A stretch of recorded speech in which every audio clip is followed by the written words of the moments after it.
అయిన వారులారా, యేసుక్రీస్తు ఒక ప్రియమైన నామంతో మీకు మా శుభాకాంక్షలు. ఈ అద్భుత మహోత్సవ కార్యక్రమానికి మాతో పాటు మీరు కలిసున్నారు. ఈ రోజు అద్భుత మహోత్సవం. అందరూ ఆశీర్వాదాన్ని పొందబోతున్నారు. ఈ రోజు అద్భుతాల రోజు అంచేత ఈ రోజు అద్భుతాన్ని పొందబోతున్నారు. యేసుక్రీస్తు అద్భుతాన్ని చేయబోతున్నారు. దాన్ని మనం ఎలా పొందాలి? ఈ రోజు ఆ అద్భుతాన్ని మనం ఎలా పొందుతాం? మనం ప్రార్థన చేసి ప్రతిరోజు ప్రార్థన చేసి అద్భుతాన్ని పొందబోతున్నాం.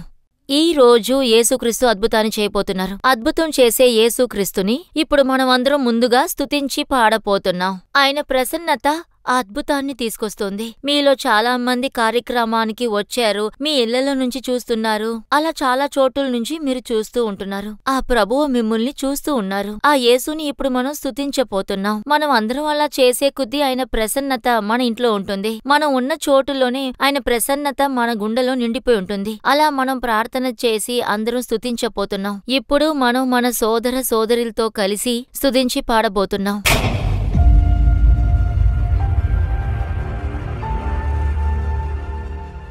హల్లెలూయా. మన ప్రభువును మన రక్షకుడునైన యేసుక్రీస్తు నామములో మీ అందరినీ కూడా ఈ అద్భుతాల పండుగకు ప్రేమతో ఆహ్వానిస్తున్నాం. ఈ సమయంలో మనం దేవుణ్ణి పాడి స్తుతించబోతున్నాం. మనమందరికీ తెలిసిన పాట, నా నోట కొత్త పాట. దేవుడు మన జీవితంలో గొప్ప కార్యాలు చేయడానికి ఆయన సిద్ధంగా ఉన్నాడు. మనం ఆయన్ని పాడి స్తుతిస్తున్నప్పుడు ఆ గొప్ప కార్యాలను మన జీవితంలో మనం చూస్తాము. అందరూ కూడా కలిసి, నా నోట కొత్త పాట నా యేసు ఇచ్చెను, ఆనందించేదను, ఆయననే పాడేదను, నే జీవించు కాలమంతా. గట్టిగా చప్పట్లు కొట్టి స్వరమెత్తి అందరూ కూడా పాడి దేవుని స్తుతిద్దాం.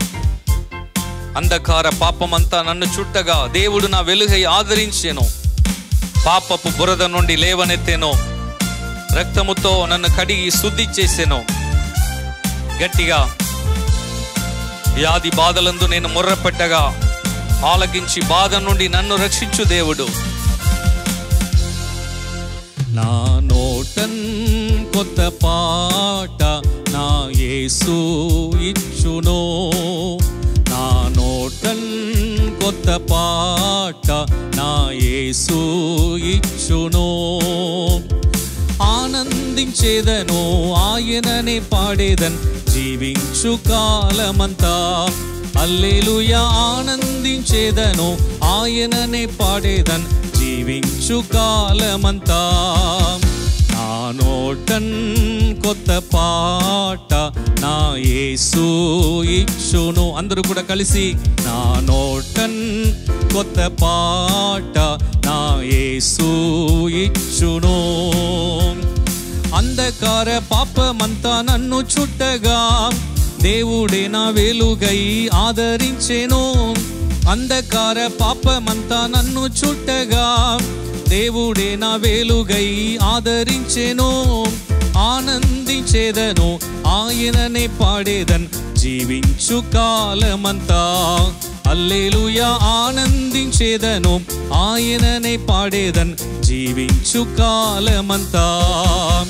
నా నోటన్ కొత్త పాట నా యేసు ఇచ్చును, నా నోటన్ కొత్త పాట నా యేసు ఇచ్చెను. గట్టిగా చప్పట్లు కొట్టి, పాపపు బురద నుండి లేవనెత్తెను, రక్తముతో నన్ను కడిగి శుద్ధి చేసెను. ఆమేన్. పాపం నుండి మనల్ని విడిపించు దేవుడు, ఆయన రక్తమును మన కొరకు కార్చిన దేవుడు. ఎస్, గట్టిగా చప్పట్లు కొట్టి స్వరమెత్తి, పాపపు బురద నుండి లేవనెత్తెను, రక్తముతో నన్ను కడిగి శుద్ధి చేసెను, పాపపు బురద నుండి లేవనెత్తెను, రక్తముతో నన్ను కడిగి శుద్ధి చేసెను, ఆనందించేదను ఆయననే పాడేదన్ జీవించు కాలమంతా. హల్లెలూయా. ఆనందించేదను ఆయననే పాడేదన్ జీవించు కాలమంతా. నా నోటన్ కొత్త పాట నా యేసు ఇచ్చును, నా నోటన్ కొత్త పాట నా యేసు ఇచ్చును. వ్యాధి బాధలందు నేను మొర్ర పెట్టగా ఆలకించి బాధ నుండి నన్ను రక్షించు దేవుడు ఆయన. విశ్వాసముతో ఆమేన్ గట్టిగా స్వరమెత్తి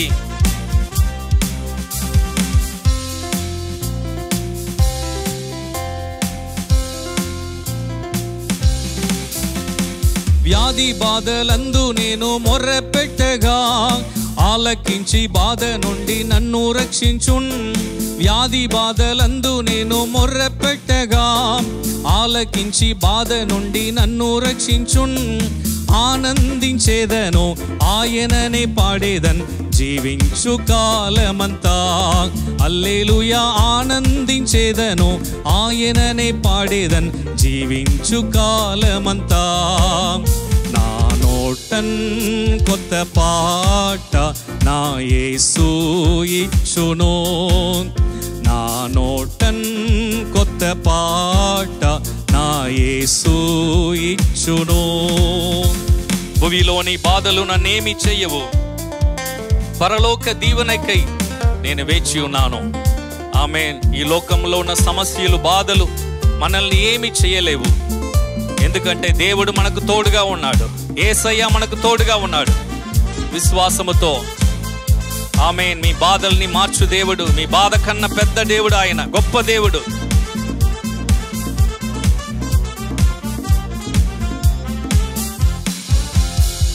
భూమిలోని బాధలు ఏమి చెయ్యవు, పరలోక దీవెనకై వేచి ఉన్నాను. భూమిలోని బాధలు ఏమి చెయ్యవు, పరలోక దీవెనకై వేచి ఉన్నాను. ఆనందించేదను ఆయననే పాడేదన్ జీవించు కాలమంతా. హల్లెలూయా ఆనందించేదను ఆయననే పాడేదన్ జీవించు కాలమంతా. నా నోటన్ కొత్త పాట నా యేసు ఇచ్చును. నా నోటన్ కొత్త పాట నా యేసు ఇచ్చును. ఆనందించేదను ఆనందించేదను ఆయననే పాడేదన్ జీవించు కాలమంతా. హల్లెలూయా ఆనందించేదను ఆయననే పాడేదన్ జీవించు కాలమంతా. హల్లెలూయా ఆనందించేదను ఆయననే పాడేదన్ జీవించు కాలమంతా. హల్లెలూయా. సంతోషముతో ఆనందముతో దేవుని స్తుతిద్దాం. యేసయ్య రక్తము మనల్ని శుద్ధి చేయు రక్తము, యేసయ్య రక్తము మనల్ని విడిపించు రక్తము. ఆమేన్. అందరికీ తెలిసిన ఇంకొక పాట, యేసు రక్తము రక్తము రక్తము అమూల్యమైన రక్తము, ప్రతి ఘోర పాపమును కడుగు రక్తము యేసయ్య రక్తము. బహు దుఃఖములో మన కోసం ఆయన సిలువలో ఆయన మునిగాడు. అందరూ కూడా గట్టిగా చప్పట్లు కొట్టి మనసాక్షిని శుద్ధి చేయు రక్తము, మనల్ని దేవుడితో ఐక్యపరిచే రక్తము యేసయ్య రక్తము. అందరూ కూడా ఉత్సాహముతో విశ్వాసముతో ఆయన రక్తం ద్వారా మనల్ని కడిగి ఈరోజు మనల్ని శుద్ధి చేయబోతున్నాడు. ఆ రక్తం ద్వారా మనకు ఒక అద్భుతం, ఆ రక్తం ద్వారా మనకు ఒక విడుదల, దురాత్మల నుండి మనల్ని విడిపించు రక్తము. ఎస్ ఆమేన్.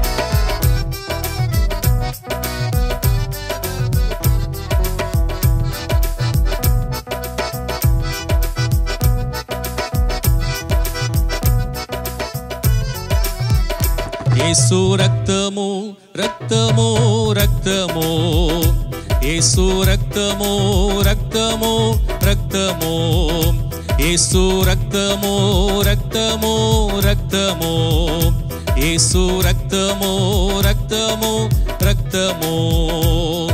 అమూల్యమైన రక్తము, నిష్కలంకమైన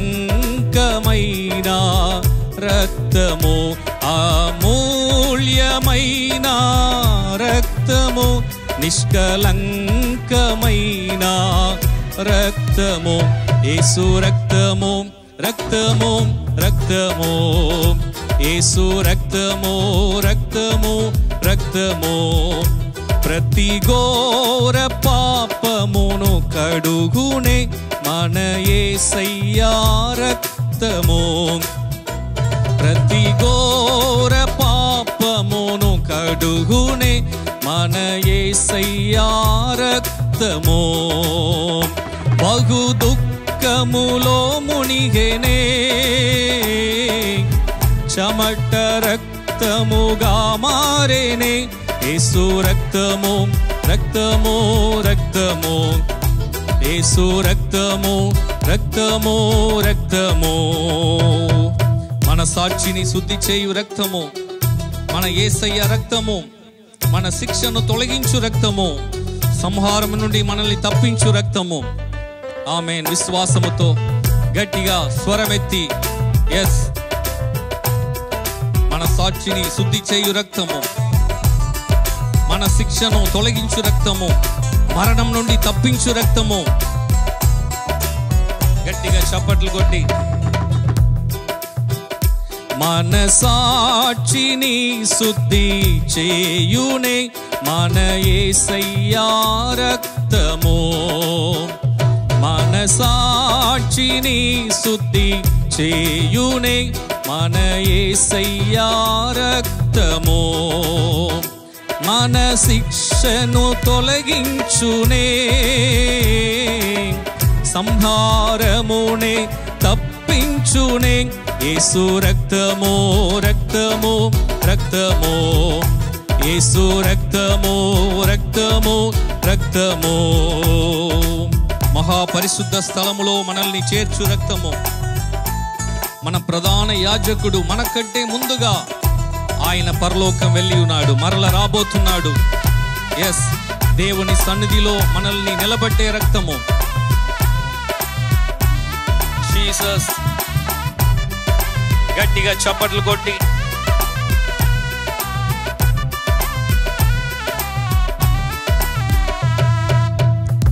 మగ పరిశుద్ధ స్థలములో చేర్చునే మన యేసయ్యా రక్తము. మగ పరిశుద్ధ స్థలములో చేర్చునే మన యేసయ్యా రక్తము. మన ప్రధాన యాజకుడు మనకంటే ముందుగా వెళ్ళేనే. యేసు రక్తము రక్తము రక్తము, అందరు కలిసి యేసు రక్తము రక్తము రక్తము. అమూల్యమైన రక్తము, నిష్కలంకమైన రక్తము. అమూల్యమైన రక్తము, నిష్కలంకమైన రక్తము. యేసు రక్తము. అందరూ కూడా ఆమేన్. యేసు రక్తము, యేసు రక్తము రక్తము. అపవిత్రాత్మలు యేసు నామములో తొలగుతుంది. యేసు రక్తము రక్తము రక్తము, యేసు రక్తము. దురాత్మల శక్తులు యేసు నామములో తొలగుతుంది. విశ్వాసముతో యేసు రక్తము రక్తము రక్తము, యేసు. ఆమేన్. యేసు రక్తమే జయం. ఎస్, యేసు రక్తము రక్తము రక్తము. విశ్వాసముతో రక్తము రక్తము రక్తము, యేసు రక్తము రక్తము రక్తము. యేసుక్రీస్తు నామములో ప్రార్థించి వేడుకుంటున్నాము తండ్రి. ఆమేన్.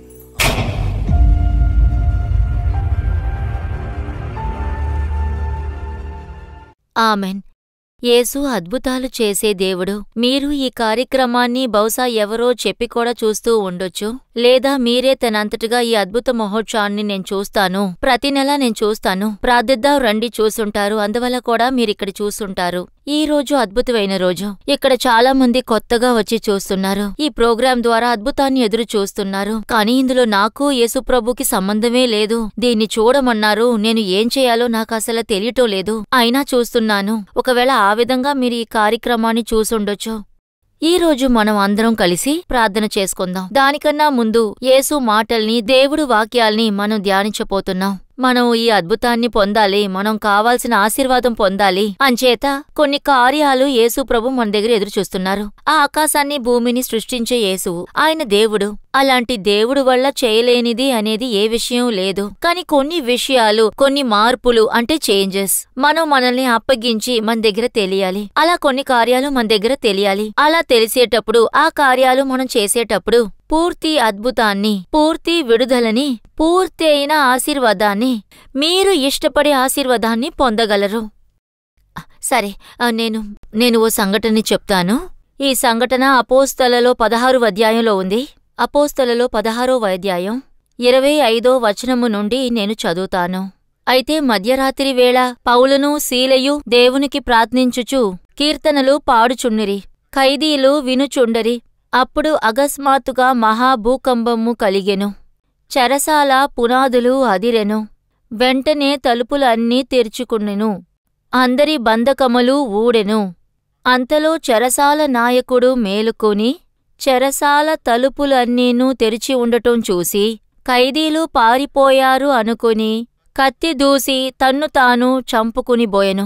అప్పుడు పౌలు, నీవు ఏ హానియూ చేసుకోవద్దు, మేమందరము ఇక్కడే ఉన్నాము అని బిగ్రహ చెప్పెను. అతడు దీపము తెమ్మని చెప్పి లోపలికి వచ్చి వణుకుచూ పౌలును శీలకును సాగిలపడి వారిని వెలుపులకు తీసుకొని వచ్చి, అయ్యలారా, రక్షణను పొందుటకు నేనేమి చేయవలను అనను. అందుకు వారు, ప్రభువైన యేసునందు విశ్వాసము ఉంచుము, అప్పుడు నీవుము నీ ఇంటివారును రక్షణ పొందుదురని చెప్పి అతనికిని అతని ఇంటినున్న వారందరికిని దేవుని వాక్యము బోధించెరి. ఈ సంఘటన అపోస్తలులు 16వ అధ్యాయంలో రాసుంది. అలా ఈ సంఘటన ఏ రాసుందంటే నేను చెప్పబోయేది, పౌల్, శీలా అనే ఇద్దరు దేవుడు మనుషులు. వాళ్ళేంటంటే చెయ్యని ఒక తప్పుకి చెరసాలలో బంధించబడ్డారు. అలా ఇద్దరు జైల్లో బంధించబడ్డారు. అలా మనం చెయ్యని ఓ తప్పుకి అలా బంధించబడ్డాం అంటే మొదటి మనకేమవుతుంది? బాధొస్తుంది, భయంగా ఉంటుంది. ఎందుకిలా జరుగుతోంది, అసలు నా జీవితం ఎందుకిలా ఉంది అని మనం మనల్ని ప్రశ్నించుకుంటాం. కాని ఇక్కడ వాళ్ళిద్దరూ అలా చేయలేదు. అక్కడ ఉన్నప్పుడు వాళ్ళిద్దరూ అక్కడ బాగా ప్రార్థన చేస్తూ ఉండేవారు. ఆ దేవుణ్ణి వాళ్ళు స్తుతించి వచ్చారు. అలాంటి ఒక పరిస్థితిలో వాళ్ళు స్తుతించగలిగారు. అది ఎలా అంటే వాళ్ళు ఏ తప్పు చెయ్యలేదు. చెయ్యని ఒక తప్పుకి వాళ్ళని బంధించబడినా ఏంటిలా జరిగింది, మనమేమిటి ఇలా ఉన్నాం అని ఎలాంటి భయం లేకుండా ఉన్నారు. అలాంటి ఓ సమయంలో కూడా వాళ్ళు ప్రార్థన చేశారు అని లేఖనం చెప్తుంది. వాళ్ళు ప్రార్థించారు. కాని ఎందుకలా చేశారు? వాళ్ళు ఈ కార్యమే చెప్పుంటారు. వాళ్ళు చెయ్యని ఓ తప్పు కోసం దేవుడు, మేము చెయ్యని తప్పు కోసం మాకు శిక్ష దొరికింది, అలా శిక్షించబడ్డారు. అయినా కూడా అదేంటంటే యేసు మమ్మల్ని కాపాడతారు అలాంటి ఒక విశ్వాసంతో వాళ్ళు ప్రార్థన చేస్తూ వచ్చారు. ఆ విశ్వాసంతోనే వాళ్ళు దేవుణ్ణి ప్రార్థన చేసి స్తుతించు వాళ్ళు వచ్చారు. అయితే ఇలాంటి ఒక పరిస్థితి కొన్ని సమయాల్లో మనకు కూడా అలాగే వస్తుంది. మనం చెయ్యని తప్పు కోసం ఏమీ తెలియనప్పుడు మనల్ని తప్పుగా మాట్లాడుంటారు. మనం ఏదీ అనుకోకుండా, అసలు ఏమీ చేయకుండా అలాంటి ఒక పరిస్థితిలో మనం మంచే అనుకుంటాం. కానీ ఆ పరిస్థితిలోనూ మనల్ని వాళ్ళు తప్పుగానే అనుకుంటారు. తప్పు మాట్లాడాం అని అంటారు, లేదా మన గురించి ఎదుట వాళ్ళ దగ్గర తప్పుగా అంటారు. మీరు చెయ్యని తప్పుకి కూడా శిక్షని అనుభవిస్తూ ఇక్కడ మీరు కూర్చొని ఉండొచ్చు. ఇక్కడ చాలా మంది ఉంటారు. అలా పౌల్, శీల ఆ టైంలో ఏం చేశారు? ప్రార్థన చేస్తూ ఉన్నారు. అన్ని విషయాల్ని వాళ్ళు యేసుకి తెలియజేస్తూ ఉన్నారు. దేనికి బాధపడకుండా స్తుతించూ వచ్చారు. ఒకవేళ మనం ఆ భయం వల్ల, ఆందోళన వల్ల, ఆ టెన్షన్తో మనం బాగా ప్రార్థించి రావచ్చు. ఊరికే ప్రార్థన చెయ్యాలని కూడా మనం చెయ్యొచ్చు. కానీ నిజంగా స్తుతించగలమా? ఆ సమయంలో విశ్వాసం గనక ఉంటే ఖచ్చితంగా చేయగలుగుతాం. యేసు నమ్మితే యేసు నాకు అద్భుతాలు చేస్తారు, నా జీవితంలో ఆయన మంచి చేస్తారు, తప్పకుండా ఇక్కడి నుంచి విడుదల పొందుతాను. అలాంటి విశ్వాసం గనక ఉంటే ఖచ్చితంగా మనలో మనకి ఒక సంతోషం ఖచ్చితంగా ఉంటుంది. అలాగే ఆ సమయంలో వాళ్ళకు కూడా అలాగే ఉంది. వాళ్ళు యేసుని స్తుతించి పాడారు. యేసుకి వాళ్ళ ప్రార్థన వినపడింది. చెరసాల పునాదులన్నీ అదిరిపోయేలాగా కదిలిపోయాయి. తర్వాతంతా నార్మల్గా మారింది. వాళ్ళ కట్టులు ఇప్పపడ్డాయి. దేంతో కట్టారో అవన్నీ పగిలిపోయాయి. ఆ చెరసాల తలుపు తెరుచుకుంది. ఇదంతా రాత్రిపూట జరుగుతుంది. ఇదంతా ఒక మంచి రాత్రి వేళ. అంతా కూడా రాత్రిపూటే జరుగుతూ ఉంది. ఇందులో గొప్ప విషయం ఏమిటంటే అందరూ వింటూ ఉన్నారు, చూస్తూ ఉన్నారు, ప్రార్థించూ ఉన్నారు. దేనికోసం ప్రార్థన చేస్తున్నారు, దేనికోసం స్తుతించుతూ ఉన్నారు అనేక విషయాన్ని ఆ మిగతా వాళ్ళు చెరసాలలో ఉన్నవాళ్ళు చూస్తూ ఉన్నారు. ఆ చెరసాలలో ఉన్న నాయకుడు చూస్తున్నారు. ఇది ఒక రాత్రిపూట అయినందువల్ల అందరూ అలిసిపోయి పడుకోనున్నారు. వీళ్ళు ప్రార్థన చేస్తున్నారు. అటువంటి పరిస్థితిలో జరిగింది. అప్పుడు వాళ్ళ ప్రార్థన అక్కడ వినపడింది. ఆ ప్రార్థన వినగానే యెహోవా వాళ్ళకి న్యాయం చేస్తున్నారు. అది ఎలా అంటే, చెయ్యని తప్పు కోసం వారు చెరసాలలో పెట్టబడినందువల్ల దేవుడు వారికి న్యాయం చేస్తున్నారు. వాళ్ళ కట్లు తెంచబడుతున్నాయి. ఆ సమయంలో ఒక విడుదల. వాళ్ళు ఒక విడుదల పొందారు. వాళ్ళు లెగిచి ఎలాగైనా బయటికెళ్ళొచ్చు. వాళ్ళకి విడుదల దొరికింది. వాళ్ళకి అద్భుతం జరిగింది. వాళ్ళ జీవితంలో అద్భుతం జరిగింది. ఆ విధంగా యేసు వాళ్ళ ప్రార్థన విని అద్భుతం చేశారు. ఒకవేళ మీరు కూడా దేవుడు అద్భుతం చేశారు అని అనుకోవచ్చు. మీరు కూడా ఇటువంటి పరిస్థితిలో ఉండొచ్చు. మీరేమో లేదు, నాకేమో చెయ్యని తప్పుకి నాకు శిక్ష పడింది, నేనేమీ చేయలేదు, నేనేమీ చెప్పలేదు, నేను మంచి అనుకున్నాను, కానీ నాకిలా జరిగింది అని మీరు ఒకవేళ అనుకోవచ్చు. మీకోసమే దేవుడు చెప్తున్నారు. మీ దగ్గరే యేసు మాట్లాడుతున్నారు. అన్ని విషయాలని ప్రార్థన చేసి యేసుకి తెలియజేయండి. దేని గురించి కలత చెందకుండా స్తుతిస్తూ ఉండండి. కార్యాన్ని ఆయనే జరిపిస్తారు. కార్యాలు అన్నీ కూడా బాగా జరుగుతాయి. అన్నీ మంచిగానే జరుగుతాయి. ఆ విషయాల్ని మీరు చూస్తారు. అక్కడ అసలు ఏం జరుగుతుంది అని తెలియని ఓ పరిస్థితుల్లో యేసు అక్కడ అద్భుతం చేశారు. వాళ్ళకి విడుదల దొరికింది. తర్వాత ఒక సంఘటన జరిగింది. ఇప్పుడు వీళ్ళు విడుదల పొందారు. కానీ అక్కడ ఇబ్బంది పడేది ఎవరు అంటే ఆ చెరసాల్లో ఉండేవాడు. చెరసాలకి అధికారి అనేవాడు అక్కడ ఉన్నాడు. అంటే వాడు ఎవరు అంటే చెరసాలకి ఇన్ఛార్జ్. అంటే ఖైదీలు అక్కడ ఉంటారు కదా, వాళ్ళకి అతను ఒక ఇన్ఛార్జ్. వీళ్ళేమో తప్పించుకుని వెళ్ళిపోయారు. వీళ్ళు విడుదల అయ్యి అంటే ఎవరికీ తెలియకుండా వీళ్ళు విడుదల అయ్యి వెళ్ళిపోయారంటే అక్కడ ఎవరికి ఇబ్బంది అంటే ఈ చెరసాల అధికారికి మాత్రమే. ఆ అధికారి ఆ సమయంలో ఒక మంచి ప్రశ్నని అడుగుతున్నాడు. ఆ అధికారి నిజంగా జ్ఞానంతో ఓ ప్రశ్న అడుగుతున్నాడు. ఏంటంటే, నేను చదువుతాను. 30వ వచనము, అయ్యలారా, రక్షింపబడుటకు నేనేమి చెయ్యాలి? ఇది మంచి ప్రశ్న. ఈ చెరసాలలో ఉన్న అధికారి జ్ఞానంతో ఓ మంచి ప్రశ్నని అడిగాడు. పౌలుని శీలని చూసి మేము రక్షించబడటానికి ఏం చెయ్యాలి? ఈ రోజు ఒక సమస్య వస్తే మనం ఏం చేస్తాము? భయపడతాము. దేవుడు నాకు మాత్రం ఎందుకు ఇలాంటి శిక్ష వేశాడు అని, ఇంకా అదే విధంగా నేను చెయ్యని దానికి నన్ను మనుషులు ఇరికించారు అని, వీళ్ళు మంచివాళ్లు కాదు, మనుషుల్ని మనం నమ్మి ఉండకూడదు, వీళ్ళని ఎంతగానో నమ్మాను, వీళ్ళిలా చేశారే అని మనుషుల మీద కోప్పడతాం. కొన్ని సమయాల్లో ఎందుకిలా జరగాలి, మనకెందుకిలా జరగాలి అని మనమే తిట్టుకుంటాము. లేక మనల్ని మనమే ప్రశ్నించుకుంటాం. ఎందుకిలా జరిగింది, ఎక్కడ తప్పు జరిగింది అని మనం ప్రశ్నించుకుంటాం. కానీ ఇక్కడ మంచి ప్రశ్న అడిగాడు. మేము రక్షించబడాలి. రక్షణ పొందటం అంటే అర్థమేమిటి? నేను కాపాడబడాలి. ఈ సమస్యలో నేను ఇరుక్కునున్నాను. ఈ రోజు ఒక సమస్య ఉంది, అందులో వాళ్ళు విడుదల పొందారు. అంటే వాళ్ళు వెళ్ళిపోయారంటే ఇరుక్కునేది నేనే. వాళ్ళు వెళ్ళిపోయారు అంటే శిక్ష నాకే పడుతోంది. రేపు విచారణ జరుపుతారు, సమస్యలు అన్నీ వస్తాయి, అందులో నేను ఇరుక్కుంటాను. ఇటువంటి పరిస్థితిలో ఇరుక్కోనున్నాను. ఈ పరిస్థితులు మారతాయా? ఇందులో నుంచి విడుదల పొందడానికి నేనేం చెయ్యాలి? ఈ రోజు ఇదే ప్రశ్ననే మనం కూడా దేవుణ్ణి చూసి మనం అడగాలి. అదే విధంగా మనల్ని చూసి కూడా మనం అదే ప్రశ్నని అడుగుతూ ఉండాలి. యేసు నన్ను చూసి ఈ ప్రశ్నని అడగాలి. ఇలాంటి ప్రశ్నను యేసు కూడా మనల్ని అడగాలి అని అనుకుంటూ ఉంటాం. ఇప్పుడు మీరున్న పరిస్థితి ఎవరికన్నా చెప్పినా వాళ్ళకి అర్థం కాదు. ఎవరికీ నా పరిస్థితుల్ని నేను బయటికి చెప్పుకోలేను. చెప్పుకుంటే ఇదంతా ఒక సమస్య అని అడుగుతారు. కానీ ఆ సమస్యలో ఇరుక్కున్నది నేనే. చెయ్యని తప్పు కోసం ఇరుక్కున్నది నేనే. లేదు, నాకు ఇంట్లో సమస్య, నా కుటుంబంలో ఒక సమస్య, ఇలాంటి ఎన్నో సమస్యలు, అప్పుల సమస్య, నాకు అన్నీ అడ్డులుగానే వస్తున్నాయి. చేతపడే సమస్యలు కూడా ఇక్కడ ఉన్నాయి. బయటికి చెప్తుంటే ఎవరికీ అర్థం కావటం లేదు. ఇందులో నుంచి నాకు విడుదల దొరుకుతుందా, విమోచన దొరుకుతుందా అని అనుకుంటున్నారా? ముందుగా రక్షింపబడడానికి మీరు ఒక ప్రశ్న అడగాలి. నేను రక్షింపబడడానికి ఏం చెయ్యాలి? ఇందులో నుంచి నేను కాపాడుకోవాలి, ఇందులో నుంచి బయటపడటానికి నేను ఏం చెయ్యాలి? ఇటువంటి ప్రశ్నలు మీరు అడగాలి. దానికి సమాధానం కూడా ఆ వచనములోనే ఉంది. అదే అధ్యాయంలో 16వ అధ్యాయంలో ఆ వచనము ఉంది. 16:31 ఉంది. ప్రభువైన యేసు యందుము విశ్వాసము ఉంచుము, అప్పుడు నువ్వు నీ ఇంటివారు రక్షింపబడుదురు. ఎందుకు నేను ఈ ప్రశ్నను ఇంత చాలా ముఖ్యంగా చెప్తున్నానంటే, సాధారణంగా మనకి ఓ సమస్య వచ్చిందంటే మనం పరిస్థితుల్ని చూసి తప్పు చెప్పకూడదు. ఆ మనిషి ఇలా చేశాడు, ద్రోహం చేశాడు అని చెప్పకూడదు. ఏ సమస్య వచ్చినా ఆ ప్రశ్న అలాగే వస్తుంది. ఎందువల్ల ఈ సమస్య? ఇతని వల్ల ఈ సమస్య. ఇటువంటి పరిస్థితి వల్ల నాకు ఈ సమస్య వచ్చింది అని చెప్పుకోవచ్చు.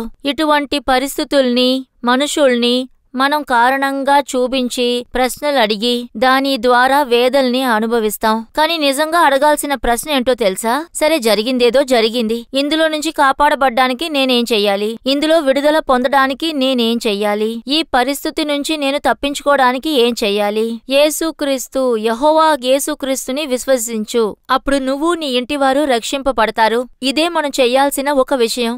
అపోస్తలులో కార్యములో ఇటువంటి సంఘటన వేరే ఒక అతనికి జరిగింది. అది అపోస్తలులు 12వ అధ్యాయంలో రాయబడింది. అపోస్తలులు 12వ అధ్యాయంలో 5వ వచనాన్ని నేను చదువుతాను. పేతురు చెరసాలలో ఉంచబడను. సంఘమైతే అతని కొరకు అత్యాసక్తితో దేవునికి ప్రార్థన చెయ్యచుండెను. ఏ రోజు అతనిని వెలుపులకి తీసుకుని రాబలనని ఉండగా ఆ రాత్రియే పేతురు 2 సంకెళ్లతో బంధింపబడి 2 సైనికుల మధ్య నిదురించిచుండెను. మరియు కావలివారు తలుపు ఎదుట చెరసాల కాచుకునుచుండిరి. ఇదిగో ప్రభువు దూత అతని దగ్గర నిలిచెను. అతను ఉండిన గదిలో వెలుగు ప్రకాశించెను. దూత పేతురు పక్కన తట్టి త్వరగా లెమ్మని చెప్పి అతన్ని లేపగా సంకెలను అతని చేతుల నుండి ఊడిపోయెను. అప్పుడు దూత అతనితో, నీవు నడుము కట్టుకొని చెప్పులు తొడుకును మనను. అతడు అలాగు చేసిన తర్వాత దూత, నీ వస్త్రము పైన వేసుకుని నా వెంబడి రమ్మని అతనితో చెప్పను. అతను వెలుపులకి వచ్చి దూత వెంబడే వెళ్లి దూత వలన జరిగినది నిజముగా జరిగినని గ్రహింపక తనకు దర్శనము కలిగినని గ్రహించము. మొదటి కావలని 2వ కావలని దాటి పట్టణమునకు పోగు ఇనుప గవని యుద్ధకి వచ్చినప్పుడు దానంతటా అదే వారికి తెరుచుకునము. వాళ్ళు బయల్దేరి ఒక వీధి దాటిన వెంటనే దూత అతనిని విడిచిపోయెను. ఇక్కడ ఇదేలాంటి ఒక సంఘటనని మనం అపోస్తలులో 16వ అధ్యాయంలో మనం చదివాము. ఒక సంఘటన పేతురు, పౌలు, శీల గురించి. ఇలాంటిదే పేతురు జీవితంలో కూడా ఒక సంఘటన జరిగింది. ఇక్కడ పేతురు నిద్రపోతూ ఉన్నాడు. అతని కోసం సంఘం వారు ప్రార్థిస్తున్నారు. ఇక్కడ ఎవరికైనా ఒక సమస్య వచ్చినప్పుడు, తప్పుడు విషయాల్లో ఇరుక్కున్నప్పుడు, వారికి ఏదో చెడు జరుగుతూ ఉన్నప్పుడు కూడా అన్నిటికీ మొదటగా మనం చెయ్యవలసింది ప్రార్థన. మనల్ని ప్రార్థనే అన్ని ప్రాబ్లమ్స్ నుంచి విడిపిస్తుంది. మనం చెయ్యాల్సింది ప్రార్థన. యేసుక్రీస్తుని విశ్వసించి మనం చెయ్యాల్సింది ప్రార్థన. వీళ్ళు ప్రార్థించారు, అదే విధంగా విడుదల దొరికింది. పేతురికి ఇక్కడ విడుదల దొరికింది. చూసారా, ఇక్కడ కూడా పేతురు చెరసాల తలుపులన్నీ తెరవబడి అక్కడ్నుంచి విడిపించబడ్డారు. అంటే ఆయనేమో బయటికి వచ్చి విడిపించబడుతున్నారు, దేవుడేమో అతన్ని విడిపిస్తున్నారు. ఆ సమయంలో అక్కడ చెరసాల అధికారులు ఉన్నారు. ఒక్కొక్క తలుపుగా అదే తెరుచుకుంది. ఇందులో 12వ అధ్యాయంలో మనం చూసిన చెరసాల అధికారికి, 16వ అధ్యాయంలో చూసిన చెరసాల అధికారికి ఒకే ఒక వ్యత్యాసమే. వాళ్ళు ఎలా విడిపించబడాలి, ఈ కార్యము నుండి వాళ్ళు ఎలా విడిపించబడాలి అనేదే ఒక ప్రశ్న. వీళ్ళిద్దరి మధ్య జరిగిన ఒకే ఒక వ్యత్యాసము ఇదే. ఇతను అడిగినందువల్ల తప్పించుకున్నాడు, అతనేమో అడగనందువల్ల అక్కడ తను విడుదలను పొందాడు. అంటే ఒక సమస్య వచ్చినప్పుడు, ఒక ప్రశ్న అడిగినప్పుడు యేసు అద్భుతం చేశారో చూడండి. ఈ పరిస్థితిలో యేసు ఎలా అద్భుతం చేశాడో చూడండి. అపోస్తలులో 16వ అధ్యాయం 35, 36వ వచనం నేను చదువుతాను. అపోస్తలులు 16, 35, 36. ఉదయం అయినప్పుడు న్యాయాధిపతులు ఆ మనుషులను విడుదల చేయమని చెప్పుటకు బంటులను పంపిని. చెరసాల నాయకుడి మాటలు పౌలునకు తెలిపి, మిమ్మల్ని విడుదల చెయ్యమని న్యాయాధిపతి వర్తమానము పంపి ఉన్నారు. కనుక మీరిప్పుడు బయల్దేరి సుఖముగా పొండని చెప్పెను. చూశారా, ఒక ప్రార్థన ఎంత మార్పుని ఏర్పరిచింది. ఒక ప్రశ్న, నేను రక్షింపబడటానికి ఏం చెయ్యాలి? ఈ ప్రశ్నను ఆ చెరసాల అధికారి అడిగినందువల్ల వాడు శిక్ష నుంచి తప్పించుకున్నాడు. వాడు సమస్య నుంచి తప్పించుకున్నాడు. ఎలా? నేనేం చెయ్యాలి? యెహోవా యేసుక్రీస్తుని విశ్వసిస్తే నువ్వు నీ కుటుంబము రక్షించబడతారు, మీరు కాపాడబడతారు. ఇది నమ్మినందువల్ల, ఇది విశ్వసించినందువల్ల, ఈ విధంగా ప్రార్థన చేసినందువల్ల ఇక్కడ ఎంత పెద్ద విషయం జరిగిందో చూశారా? మరుసటి రోజున తప్పే చేయకపోయినా కూడా వాళ్ళు జైల్లో ఉన్నారు. ఎలాగైనా పౌలుకి శీలాకి ఈ శిక్ష దొరకొచ్చు, కాని చెరసాల అధికారి అక్కడ ఇరుక్కుంటారు. కాని చెరసాల నుంచే వాళ్ళని విడిపించాలనే దేవుడు తీర్మానించారు. కాని ఆ చెరసాల అధికారి రక్షింపబడటం కోసం వాడు ఒక విషయం అడిగినందువల్ల, వాడు మారు మనసు పొందినందువల్ల, దానికోసం విషయాలు వాడు ఆలోచించినందువల్ల, వాడు సమస్య నుండి విడుదల పొందాలి అని అనుకున్నందువల్ల వాడికేమో ఇక్కడ ఒక విషయం జరిగింది. వాడి జీవితంలోనూ ఒక అద్భుతం జరిగింది. ఏ పౌలుని శీలాని బయటికి వదలకూడదో వీళ్ల మీద తప్పుడు నిందలు వేసి చెరచాలలో పెట్టారు. వాళ్ళని విడుదల చేయమని మరుసటి రోజు ఒక ఆర్డర్ వచ్చింది. వాళ్ళని ఇప్పుడు విడుదల చేస్తున్నాడు అదే చెరసాల అధికారి. ఇప్పుడు వెళ్ళొచ్చు అంటున్నాడు, సమాధానంతో వెళ్ళమంటున్నాడు. చూసారా, యేసు ఎటువంటి పరిస్థితుల్లోనూ అద్భుతం చేస్తారు. దేవుడు ఒకరికి అద్భుతం చేసి మరొకరికి అద్భుతం చేయకుండా అసలు ఎప్పటికీ ఉండరు. కాని మనం కొన్ని కార్యాలని అప్పగించాలి, కొన్ని ఏమో వదులుకోవాలి. అంటే మన ఇంట్లో ఒకరికి అద్భుతం జరిగింది, నాకు తెలిసిన వాళ్ళకి అద్భుతం జరిగింది అంటే వాళ్ళు ప్రార్థన బాగా చేశారు, యేసుకి అప్పగించి అద్భుతాలు పొందారు. అంటే మీ జీవితంలో కూడా ఇటువంటి అద్భుతాలు పొందాలి అంటే, మీరు కాపాడబడాలి, మీరు రక్షింపబడాలి అంటే దానికి ఏం చేయాలో మీరు తెలుసుకోవాలి. యేసుక్రీస్తుని విశ్వసిస్తే మీరు రక్షింపబడతారు, యేసుక్రీస్తుని నమ్ముకుంటే మీరు విడుదల పొందుతారు. ఆ కార్యాలని మనం ఇప్పుడు చూడబోతున్నాము. ముందుగా మన జీవితంలో యేసువు ఏ కార్యాన్ని ఎదురుచూస్తున్నారంటే, మార్కు 5వ అధ్యాయంలో ఒక సంఘటన రాయబడి ఉంది. మార్కు 5వ అధ్యాయంలో ఆ వచనాలను నేను చదువుతాను. వారా సముద్రమునకు అద్దరినున్న గేరాసేనుల దేశమునకు వచ్చిరి. ఆయన దోణి దిగగానే ఆ పవిత్ర ఆత్మ పట్టినవాడొకడు సమాధులలో నుండి వచ్చి ఆయనకి ఎదురుపడెను. వాడు సమాధులలో వాసము చేసేవాడు. సంకెళ్లతోనైనను ఎవడునూ వాడి బంధింపలేకపోయినను. పలుమారు వాని కాళ్లకును చేతులకును సంకెళ్ళు వేసి బంధించినను వాడు ఆ చేతి సంకెళ్ళు తెంపి కాలి సంకెళ్లను తుట్టు నీళ్లుగా చేసెను కనుక ఎవడనూ వారిని సాధుపరచలేకపోయినను. వాడు ఎల్లప్పుడూ రాత్రి పగలు సమాధులలోనూ కొండలలోనూ కేకలు వేయుచు తన్ను తానే రాళ్లతో గాయపరుచుకునుచుండెను. ఇక్కడ ఒక సంఘటన రాసి ఉంది. ఇక్కడ ఒక మనిషి ఒక చోట ఉన్నాడు. ఈ వచన వివరంగా చెబుతోంది, వాడు సమాధులలో ఉన్నాడు. వాడిని ఎల్లప్పుడు కూడా సంకెళ్లతో కడదాం అనుకుంటే అసలు కుదరకుండానే వాడు ఉండేవాడు. అసలు వాడు చాలా పెద్ద సమస్యలతో కూడా ఉన్నాడు. వాడు దెయ్యాల పోరాటంతో ఉన్నాడు. వాడిని ఎవరూ అణుచలేకపోయారు. వసనం ఒక విషయం చెప్పుతోంది, సంకెళ్లతో వాణ్ణి కట్టాలనుకున్నా వాళ్లు కట్టలేకపోయారు. అందువల్ల వాడు సమాధుల్లోనే ఉండాడు అని రాయబడుంది. అంటే వారిని ఎవరో అణుచడానికి ప్రయత్నించారు అనే కదా అర్థం. ఎవరు ప్రయత్నించుంటారు? ముందుగా వాడి గురించి శ్రద్ధ తీసుకునేవాళ్లు, వాళ్ళ ఇంట్లో వాళ్ళు, వాళ్ళ కుటుంబీకులు. కుటుంబంలో ఉన్నవాళ్లు వాళ్ళని ఎంతగా అనుసరించాలని చూసుంటారు, కట్టి ఉంచడానికి ప్రయత్నించుంటారు. వీడు ఇంత అగ్రెసివ్ గా ఉన్నారు, ఇంత పోరాడుతూ ఉండారే, వీడికి దెయ్యాల పోరాటం చాలా ఎక్కువగా ఉంది అని వాళ్ళందరూ అణుచాలనే అనుకుంటూ ఉంటారు. అది వాళ్ళకి కుదరకపోయుండొచ్చు. అదే విధంగా బయట ఉండవాళ్లు, వాడి వల్ల బాధపడి ఉండవాళ్లు, డిస్టర్బ్ అయిన వాళ్లు కూడా అణుచడానికి ప్రయత్నించుండొచ్చు. అది వాళ్ల వల్ల కుదరలేదు కాబట్టే లేఖనం వివరంగా చెబుతోంది, సంకెళ్లతో వాడిని కట్టలేకపోయారు. పలుమార్లు వాడికి కాళ్లకు చేతులకు సంకెళ్లు వేసి బంధించరు. కానీ వాళ్ళు ట్రై చేశారు, కానీ కుదరలేదు. అంటే సంకెళ్లతో కడదామని ప్రయత్నించారు, కానీ వాళ్ళ వల్ల కుదరలేదు. వాడు ఎప్పుడు చూసినా అరుపులు అరుస్తూ తనను తాను గాయపరుస్తూ ఉన్నాడు. ఆ వ్యక్తి బాధపడుతున్న ఆ వ్యక్తికి సమస్య ఏంటి?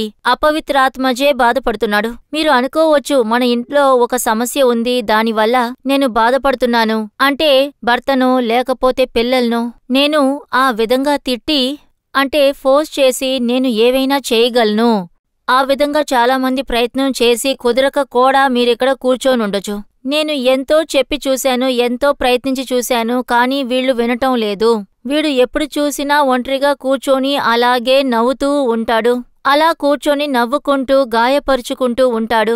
రాత్రిపూట లేచి అరుస్తూ ఉంటాడు. అసలేమిటో అర్థం కావటం లేదు. అంటే దాని గురించి మీరు వేదనతో ఉండొచ్చు, కానీ ఒక విషయం మర్చిపోకండి, అది మీరు బయట నుంచి చూస్తున్నారు. నిజానికైతే ఆయనకి ఒక పోరాటం ఉంది. అపవాది వల్ల, దెయ్యాలు వల్ల ఒక పోరాటంలో ఉన్నాడు. ఒకవేళ ఇంటిలో ఉండ వాళ్ళని మీరు ఏదో ఒకటి చెప్పుండొచ్చు, గాయపరిచి మాట్లాడుండొచ్చు, మిమ్మల్ని గాయపరిచి మాట్లాడుండొచ్చు, లేదా మీరు చెప్పింది అర్థం కాకుండా ఉండొచ్చు. వాళ్ళ వెనకాల, అసలు వాళ్లే కాదు, వాళ్ళ వెనకాల అపవిత్ర ఆత్మ ఒకటి ఆడిస్తూ ఉందనేది, ఒకటి డిస్టర్బ్ చేస్తుంది అనేది మీరు అర్థం చేసుకోవాలి. ఆ అపవాది వాణ్ణి డిస్టర్బ్ చేసినంత వరకు మీరు ఏమీ చేయలేరు. ఆ అపవాది వాడితో ఉన్నంత వరకు, వాడితో ఉండి డిస్టర్బ్ చేసేంత వరకు మనుషులుగా ఉన్న మన ప్రయత్నాలు కూడా ఏదీ బలించవు. మీరు ఎంత ప్రయత్నించినా కూడా అది జరగదు. చూడండి, ఎంత ప్రయత్నించినా కూడా వాడేమో బయటికెళ్ళిపోతాడు. అయితే వీడు వెళ్లి సమాధులలోనే ఉన్నాడు. అంటే మీలో కూడా కొంతమంది ఇటువంటి పరిస్థితిలో కూడా ఉండొచ్చు. ఎంతో నేను చెప్పి చూశానండి, వినట్లేదు, ఎప్పుడు చూసినా బయటికెళ్తున్నాడు. సమస్య అంటే బయటికెళ్తాడు, మళ్ళీ రానే రాడు. సమస్య వస్తే ఏదో ఒకటి చెప్పి మూలకెళ్ళి కూర్చుంటున్నాడు. అసలు ఎందుకో అర్థం కావటం లేదు. ఇంట్లో ఉన్న నేను అసలేం చేయను అని మీరు ఆలోచిస్తూ ఉండొచ్చు. ఒకసారి ఇక్కడికి కౌన్సిలింగ్ కోసం ఒక చిన్న అమ్మాయిని తీసుకుని ఇక్కడికి వచ్చారు. వాళ్ళ అమ్మ ఏం చెప్తున్నారు అంటే, వాళ్ళమ్మ ఒక విషయం చెప్పారు. ఏం చెప్పారంటే, మా అమ్మాయితో మీరు మాట్లాడండి, మా అమ్మాయి మాతో మాట్లాడటం లేదు, మునుపు బాగా మాట్లాడేది, మా ఇంట్లో అందరూ కలిసి కూర్చుని భోంచేసేవాళ్ళము, చాలా బావుండేవాళ్ళము, చాలా సంతోషంగా ఉండేవాళ్ళము, కాని ఇప్పుడు మాతో అసలు మాట్లాడటం లేదు. మీరు ఏంటో అడిగి చెప్పండి, మేం కూడా అన్నీ అడిగి చూశాం, తను అసలు చెప్పట్లేదు. ఇప్పుడు నాతో వచ్చి చెప్తోంది, కాలేజీకి నేను వెళ్ళను, నేను చదువుకోను, నేను ఇంట్లోనే ఉంటానని చెప్తోంది. నేనంటే ఎవరికీ నచ్చట్లేదు, నా ఫ్రెండ్స్ అందరూ నన్ను తిడుతున్నారు, ఎగతాళి చేస్తున్నారు, నాకు కోపం వస్తుంది, వాళ్ళని తిట్టేసొచ్చేశాను అని తను చెప్తోంది. మేము ఏం మాట్లాడినా తనకి కోపం వస్తూనే ఉంది. ఏం చేయాలో నాకు అర్థం కావటం లేదు, మీరే తనతో మాట్లాడాలి ఆ విధంగా చెప్పారు. అప్పుడు ఆమె ప్రశాంతంగా కూర్చోనుంది. ఎందుకలా కూర్చున్నావు అడిగా. అసలు మాట్లాడనే లేదు. నేను అడుగుతూ ఉన్నాను. తను ఏం చెప్పిందంటే, ఇకపై అమ్మతో నేను బాగా మాట్లాడతాను అని చెప్పింది, కాని మాట్లాడలేదు. నేను చాలా ప్రశ్నలు వేసిన తర్వాత తను ఏం చెప్పిందంటే, ఆమె బాగా పాడుతుందంట. తను పాడేటప్పుడు ఏమో తను బయటికి వెళ్ళి నేను పాడాలి, నేనేమో గొప్ప స్థాయికి వెళ్ళాలి, నేను పాడి బాగా గొప్ప స్థాయికి రావాలి అన్నదే తన ఆశ. కాని వాళ్ళ ఇంట్లో ఏం చెప్తున్నారంటే, నువ్వు చదువుకొని ఏమైనా చెయ్యి, చదువుకోవాలి, డిగ్రీ సంపాదించుకోవాలంటే తనకి నచ్చట్లేదు. కాని ఈ విషయాన్ని ఆమెకు చెప్తూనే ఉన్నారు, కాని తనకేమో ఇష్టం లేదు. ఇంట్లో ఎప్పుడు చూసినా గొడవలు. అయితే తనకి ఒక ఆలోచన వచ్చింది. సరే, వీళ్లతో ఏం మాట్లాడతాము, మనం ప్రశాంతంగా ఉందాము, మనం బావుండటం వాళ్ళకి నచ్చలేదు అని ఆ అమ్మాయి అనుకుంది. మీరు ఆలోచించండి, ఆమె బావుండటం వాళ్ళకి నచ్చలేదా? కాదు. ఆ అమ్మాయి బావుండాలి, బాగా చదువుకోవాలి, ఆశీర్వాదంగా ఉండాలి, సంతోషంగా ఉండాలి అని అనుకున్నారు. కాని వాళ్ళలో ఒక పోరాటం. అప్పుడు నేను చెప్పాను, మీరు ప్రార్థన చేయండి, దేవుడికి ప్రార్థనలో తెలియజేయండి, అప్పుడు మార్పు వస్తుంది. చూడండి, ఒక మనిషిలో సమస్య ఎలా ఉంది అనేది ఎవరికీ తెలీదు. ఎటువంటి సమస్య ఒకరిలో ఉంది, వాళ్ళ మైండ్లో ఏముంది అనేది ఎవరికీ తెలీదు.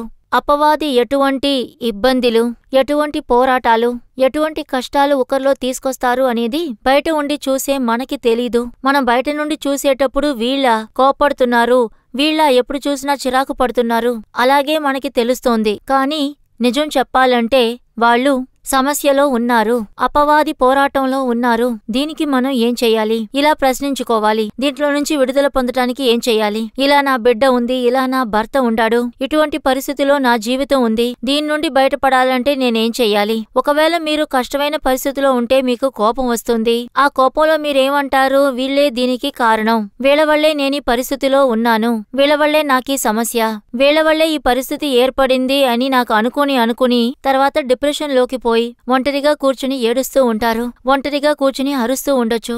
ఈ లేఖనంలో చెప్పిన ఆ మనిషి కూడా ఆ విధంగానే చేస్తూ ఉన్నాడు. ముందుగా వాడు గొలుసులతో కట్టలేని వాడుగా ఉండాడు, తర్వాతేమో వాడు విడిగా ఒంటరిగా కూర్చుని తనకు తాను గాయపరుస్తూ ఉన్నాడు.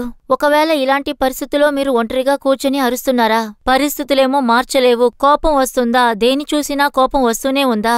ఏది చూసినా ఏది ఎలాగూ ట్యాకిల్ చేయాలో మీకు అర్థం కావటం లేదా? మీరు దేవుని సమూహంలో కూర్చొని దీని నుంచి రక్షింపబడటానికి నేనేం చెయ్యాలి, ఇందులో నుంచి కాపాడబడ్డానికి నేనేం చెయ్యాలి, ఆ విధంగా మీరు అడగండి, మీకు విడుదల దొరుకుద్ది. మీరు యేసుని విశ్వసించేటప్పుడు, యేసుక్రీస్తుని విశ్వసించేటప్పుడు మీరు రక్షింపబడతారు. ఇది నేను ఎందుకు మీకు చెప్తున్నానంటే, ఈ మనిషి జీవితంలో అపవిత్ర ఆత్మ పోరాటం ఉంది. ఎందుకు మనం ప్రార్థించడం అవసరము, ఎందుకు మనం దేవుణ్ణి విశ్వసించి ప్రార్థించి అద్భుతాలు పొందటం అవసరమో తెలుసా? ఈ పరిస్థితిలో మీరు ఈ ప్రశ్న ఎందుకు అడగాలో తెలుసా? లేఖనంలో ఇది చెప్పబడి ఉంది. యేసు అక్కడికి వచ్చారు, ఇది జరుగుతున్న ప్రదేశానికి వచ్చారు, అపవిత్ర ఆత్మని తరుముతున్నారు. ఆ ఆత్మని తరిమిన వెంటనే యేసు దగ్గరికెళ్లి చెప్పుతోంది, నేను అక్కడ ఉన్న పందుల గుంపులోకి వెళ్ళనా, నేనక్కడ ఉన్న పందుల గుంపులోకి వెళ్తానని చెప్తుంది. ఆ తర్వాత అక్కడ ఉన్న పందుల గుంపులోకి అది వెళ్ళిపోయింది. అక్కడ ఏం జరిగిందో తెలుసా? 13వ వచనము, యేసు వాటికి సెలవీయగా ఆ అపవిత్ర ఆత్మలు వాటిని విడిచి పందులలో ప్రవేశించగా ఇంచుమించు 2000 సంఖ్యగల ఆ మంద ప్రపాతము నుండి సముద్రపు దారిని వడిగా పరిగెట్టుకుని సముద్రకు పోయి ఊపిరి తిరగక చచ్చెను. చూశారా? ఇటువంటి పరిస్థితుల్లో ఒకవేళ మీరు కూడా ఉండొచ్చు. అపవిత్ర ఆత్మ పోరాటంలో మీరు బాధపడుతూ ఉండొచ్చు. ఇదే డిప్రెషన్, ఇదే పోరాటము, భయపెట్టే ఆత్మ, పోరాటపు ఆత్మ మీలో క్రియ చేస్తూ ఉండొచ్చు. ఒకవేళ చాలా కలత మధ్యలో ఉండొచ్చు. నాకేం అర్థం కావటం లేదు, కోపం వస్తూనే ఉంది, మిమ్మల్ని తలుచుకుంటూ మీరే కోపడుతూ ఉండొచ్చు, మీ మీదే చిరాకు, మీ మీదే మీకు కోపంతో మీరు అక్కడ కూర్చుని ఉండొచ్చు. ఈ మనుషుల మీద ఏదో ఒక కోపంతో మీరు అరుచుకుంటూ అక్కడ కూర్చుని బాధపడుతూ ఉండొచ్చు, ఏడుస్తూ ఉండొచ్చు, మిమ్మల్ని మీరే గాయపరుచుకుంటూ ఉండొచ్చు. ఒక విషయం మర్చిపోకండి, లేదా ఇటువంటి పరిస్థితిలో ఉన్నవాళ్లు మీ ఇంట్లో ఎవరో ఒకరు ఉండొచ్చు. మీకు తెలుసా, వాళ్ళు ఇప్పుడు అపవాది పోరాటంలో ఉన్నారు. ముందుగా వాళ్ళ కోసం మనం చెయ్యాల్సింది ప్రార్థన. ముందుగా మీరు చెయ్యవలసింది, మీరు ప్రార్థన చెయ్యాలి. మీరు రక్షించబడడానికి, కాపాడబడడానికి చెయ్యాల్సింది ప్రార్థన. లేదు అంటే మీరు దెయ్యాలకి చోటిస్తారు. అటువంటి వాటికి చోటిచ్చారంటే చివరిగా మిమ్మల్ని ఆత్మహత్యకే ఆ దెయ్యం తీసుకెళ్తుంది. నేరుగా అక్కడికే మిమ్మల్ని నడిపిస్తూ ఉంటాడు. ఇదే సమయంలో మిమ్మల్ని ఆత్మహత్యకు నేరుగా, అంటే మీ ప్రాణాలను తీసుకునే విధంగానే దెయ్యాలు మిమ్మల్ని నడిపిస్తూ ఉంటాయి. ఇదే దెయ్యాలు చేసే పనులు. ఇవన్నీ కూడా మీ ఇంట్లో ఒకవేళ జరుగుతున్నాయి అనుకోండి, అంటే మా ఇంట్లో ఇటువంటి జరుగుతూనే ఉన్నాయండి అంటే నేనెంతో చెప్తున్నాను, ఎవరు వినట్లేదు. అలాగే నాకంటూ బాధపడేవాళ్లు, శ్రద్ధతో ఉండేవాళ్లు ఎవరూ లేరు అని మీరు ఒకవేళ మనుషుల్ని గాని మిమ్మల్ని మీరు తిట్టుకుంటూ ఉంటే, మనుషుల్నో మిమ్మల్నో బ్లేమ్ చేసుకుంటూ ఉన్నారంటే, ముందుగా మీరు చెప్పాలి, రక్షించబడటానికి మార్గం ఏమిటి అంటే ప్రార్థన చెయ్యండి. అపవాదిని కట్టి ప్రార్థన చెయ్యండి. మీ ఇంట్లో పోరాటంతో ఉన్నారు, వాళ్ళ కోసం ప్రార్థన చేయండి. యేసుక్రీస్తు విశ్వసించి మీరు ప్రార్థన చెయ్యండి. యేసు ఖచ్చితంగా విడుదల ఇస్తారు. ఆ కార్యం నుండి ఆయన విడుదల ఇస్తారు. ఆయన విడుదల ఇచ్చే దేవుడుగా ఉన్నారు. ఈ విధంగానే మీకు ఒక సహోదరి ఒకసారి సాక్ష్యం రాశారు. ఆ సాక్ష్యం ఏంటంటే, ఆ సహోదరికి దెయ్యాల పోరాటం ఉంది. వాళ్ళ ఇంట్లో ఏమో పిల్లలు. దెయ్యాల పోరాటం వల్ల రాత్రిపూట నిద్రపోలేరు. పడుకోనుంటే పక్కనే ఎవరో ఉన్నట్టుగా అనిపిస్తోంది. ఇప్పుడు నడుస్తూ వెళ్తూ ఉంటే వాళ్ళ వెనకాల ఎవరో వస్తున్నారు అనే ఒక భయంతోనే బాధపడుతూ ఉన్నారు. ఆమెకు వివాహం అయ్యి పిల్లలు కూడా ఆమెకు ఉన్నారు. ఆమె పిల్లలు ఆమెతో మాట్లాడేటప్పుడు ఆ పిల్లలు వెళ్లి అమ్మా అని మాట్లాడుతున్నప్పుడు ఆమెకి కోపం వస్తుందంట, చిరాకు వస్తుందంట. అప్పుడు ఆ పిల్లలకి ఆమెని చూస్తేనే భయం వేస్తుందంట. ఆ పిల్లలేమో స్కూలు ముగించుకుని ఇంటికి వచ్చేటప్పుడు ఆమెని చూస్తే భయపడతారంట, మాట్లాడడానికి భయపడతారు. వాళ్ళని అడిగితే మా అమ్మ ఎప్పుడు చూస్తూ తిడుతూనే ఉంది, పైగా ఎప్పుడు చూసినా కోపంతోనే ఉంది, మా అమ్మ ఎప్పుడు చిరాకు పడుతూనే ఉంది అని ఆ పిల్లలు చెప్తూ ఉంటారు. అసలు నిజంగా ఆ సహోదరికి సమస్య ఏంటో తెలుసా? ఆమెకు ఒక పోరాటం, భయపెట్టే ఆత్మ ఎవరో కూడా ఉన్నారు, ఎవరో నాతోనే ఉన్నారు. అలా ఆమె దిగులు పడుతూ ఉంది. అది ఆమెకే తెలీదు, భర్తకి తెలీదు, పిల్లలకు తెలీదు. చెప్పినా వాళ్ళు అర్థం చేసుకోలేరు. ఎవరున్నారు ఇక్కడ, ఎవరున్నారు, నువ్వే చెప్తున్నావు అలా అని. అటువంటి పరిస్థితిలో ఆమె ఉంది. అయితే ఒక రోజున నేను విడుదల అవ్వాలంటే ఏం చెయ్యాలి, మీరు చెప్పండి దేవుడా అని అడిగినప్పుడు మనం ప్రార్థన చేద్దాం. ఇటువంటి ఒక కార్యక్రమాన్ని చూసి ప్రార్థన చెయ్యాలి. యేసుకి ప్రార్థన చేస్తే యేసు అద్భుతం చేస్తారని తెలుసుకున్నారు. ఆమె ప్రార్థన చేసింది, విడుదల దొరికింది. ఆ తర్వాత చూడండి, ఆ అపవిత్ర ఆత్మ ఒక పోరాటం ఆమె నుంచి దూరమైన వెంటనే, ఆ భయం తొలగిన వెంటనే ఆమె కుటుంబంలో ఓ సమాధానం వచ్చింది. ఆమె క్యారెక్టర్లో ఓ మార్పు వచ్చింది, స్వభావంలో కూడా మార్పు వచ్చింది. ఏ పిల్లలైతే, ఏ భర్త అయితే ఈమె కోప్పడతారు, చిరాకు పడతారు, ఏదీ చేసివ్వరు, ఏదీ అడగరు అని చెప్పారో వాళ్లే ఇప్పుడు మా అమ్మ నాతో బాగా మాట్లాడుతోంది, మాతో బావుంది, మేము ఏవడిగితే అది చేసి పెడుతోంది. ఆ విధంగా చెప్పేలా ఒక మార్పు ఏర్పడింది. ఇదే దేవుడిచ్చే మార్పు, యేసు చేసే మార్పు. మీరు యేసుక్రీస్తుని విశ్వసించేటప్పుడు యేసు మీ జీవితంలో అద్భుతాన్ని చేస్తారు. అందువల్ల మనుషులను తప్పుపడుతూ ఉండకండి, మిమ్మల్ని మీరే తప్పుపట్టకండి. ఇందులో నుంచి విడుదల పొందాలంటే నేనేం చెయ్యాలి? ప్రార్థన చేస్తే యేసు అద్భుతం చేస్తారు. ఈ విశ్వాసం మీలోనే ఉంటుందంటే మీరు విడుదల పొందుతారు. ఇప్పుడు మనం దెయ్యాలు ఒక మనిషి జీవితంలో పోరాడుతాయి. బయట వాళ్ళకి ఏమీ తెలీదు. అపవాది ఈ విధంగానే మన జీవితంలో పోరాటం తీసుకొస్తాడు. ఒక కుటుంబాన్ని బాధల్లో కష్టాల్లో తోసేస్తాడు, లేదా కుటుంబాన్ని బాధ పెడుతూ ఉంటాడు. ఒక ఒంటరిగా ఉన్న వ్యక్తిని వాణ్ణి బాధ పెడుతూ ఉంటాడు. బయట ఉన్న వారికి అది తెలీదు. మీ గురించి పూర్తిగా మీరు పడే సమస్యలు, మీరు బాధపడుతున్నారన్నది మీకే తెలుసు. ఆ విధంగా బాధపడుతున్న ఒక సహోదరుడు జీవితాన్ని ఇప్పుడు మనం చూద్దాము. సహోదరుడు Francis Selvan, Tirunelveli.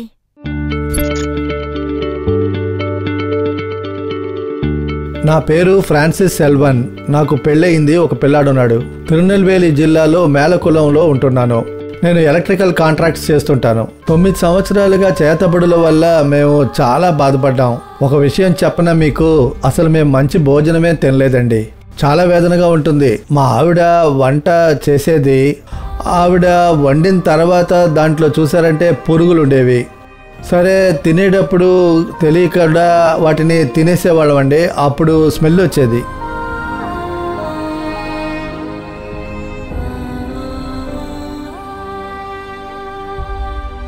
Tea, coffee కూడా మేము సరిగ్గా వేసుకొని తాగలేమండి. మేము టీని బాగానే పెట్టుకుంటాము, కానీ తాగేటప్పుడు పెట్రోల్ స్మెల్ వస్తుంది, కిరోసిన్ స్మెల్ వస్తుంది. ఆ విధంగా ఒక్కొక్క స్మెల్ వచ్చి మేము తాగేవాళ్ళం కాదు.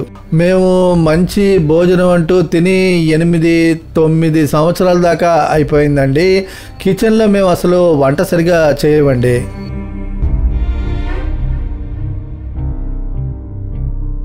మా అబ్బాయికి స్కూల్ టిఫిన్ బాక్స్ పెట్టేటప్పుడు భోజనం బానే ఉండేది. కానీ అక్కడికి వెళ్ళి ఓపెన్ చేసినప్పుడు పురుగులుంటాయి, చాలా పురుగులుంటాయి. దాన్ని మూసేసి తిరిగి ఇంటికి తీసుకొస్తాడు చూడమ్మా అని పక్కనున్న పిల్లల దగ్గర తీసుకుని చాలా రోజులు తినేవాడు. చేపలు, మాంసం తిందామని నేను కొనుక్కొస్తాను. ఈ చేపలున్నాయి, నేను చాలా జాగ్రత్తగా కొంటాను. కానీ ఇంటికి వచ్చిన తర్వాత ఆ చేపలు కుళ్ళిపోయిన స్మెల్ వచ్చేవి. ఇంకా చిన్నపిల్లాడు ఉన్నాడు, తినకూడదని బయట పారేసేవాళ్ళమండి మేము. చికెను, మటన్ తీసుకొచ్చినా ఆ విధంగానే ఉండేది. చిరాకు కలిగించే కార్యాలే మాకు కనిపించేవి. అసలు మేము ప్రశాంతంగానే ఉండలేమండి.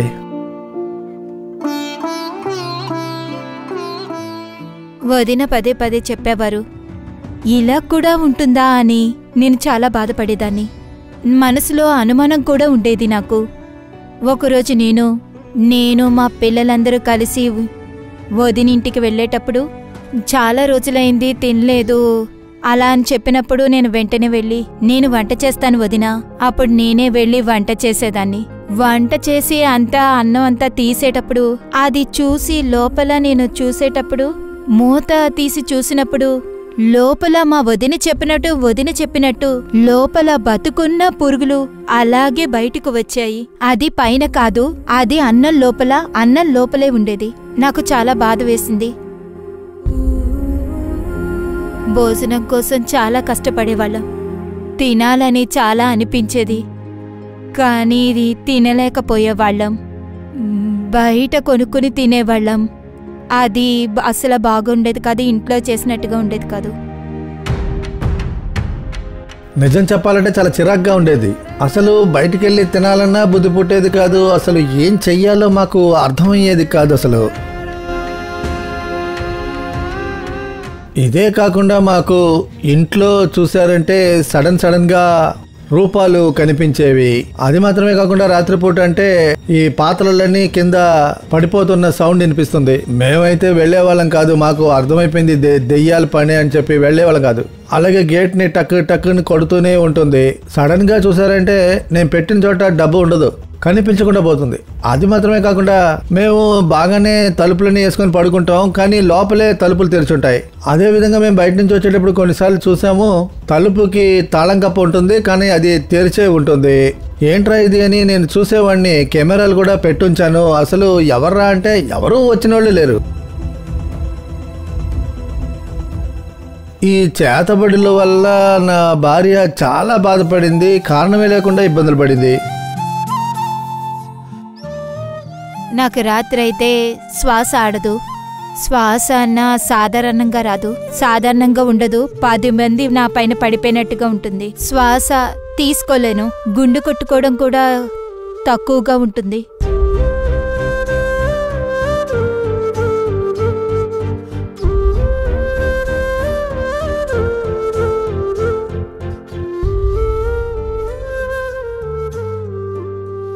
ఇటువంటి పరిస్థితుల్లో 2025 సంవత్సరం మే నెలలో జరిగిన తెరచిన ద్వారం ప్రార్థనకి నా భార్య వెళ్ళింది.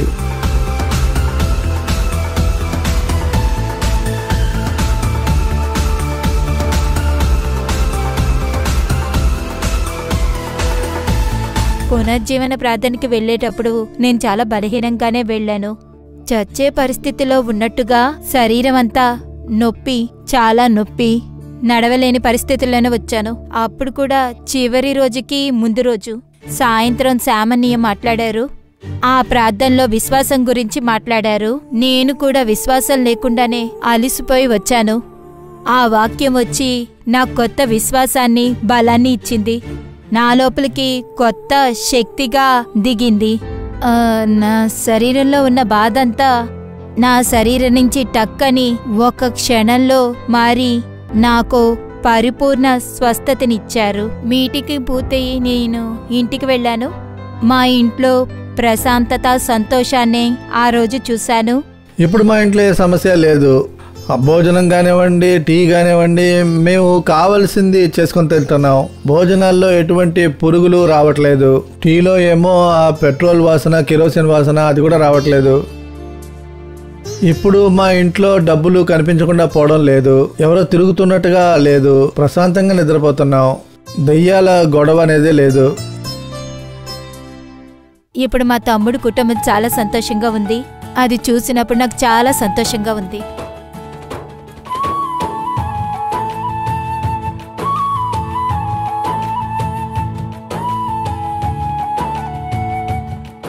తొమ్మిది సంవత్సరాల చేతబడుల కట్ల నుంచి విడిపించిన యేసుకి కృతజ్ఞతలు. చూసారా, 9 సంవత్సరాల చేతపడి సమస్య. వాళ్ళు చెప్పింది మీరు విన్నారు. చూసారా, నేను చెప్పాను. వాళ్ళకేమో ఎన్నో సమస్యలు, పోరాటము, ఇబ్బందుల్లో ఉన్నప్పుడు ఇతరులకు తెలుస్తోంది, అర్థం చేసుకుంటారు అనే విషయం ఎవరికీ తెలీదు. మనిషి యొక్క పోరాటం, మనిషి పడే బాధ, తన మైండ్లో ఏముంది, దెయ్యాలు వాడి జీవితంలో ఎలా క్రియేట్ చేస్తుంది అనే విషయాన్ని బయట నుండి చూసేటప్పుడు ఎవరికీ తెలీదు. ఆ విధంగానే ఆ సహోదరి చెప్పారు. ఈమె చెప్తున్నారు, వాళ్ళకి ఏంటంటే అబద్ధం ఆడుతున్నారు, ఈ విధంగా జరుగుతుందా? ఆ విధంగా వాళ్ళకి ఒక ఆలోచన. అలాగే అనుకుని ఇంట్లో వంట చేశారు. ఆవిడ జీవితంలో జరిగింది నిజమని ఆమె కళ్ళ ముందు జరిగిన తర్వాతే తెలుసుకున్నారు. చూడండి, ఒక్కొక్క జీవితం ఎలా ఉంటాయో ఎవరికీ ఏమీ తెలీదు. ఈ విధంగానే దెయ్యాలు అనేక జీవితంలో క్రియ చేస్తున్నాడు. అనేక జీవితంలో తంత్రంగా క్రియ చేస్తున్నారు. మీరు చెబుతున్నది ఎవరికీ అర్థం కావటం లేదు అని మీరు అనుకోవచ్చు.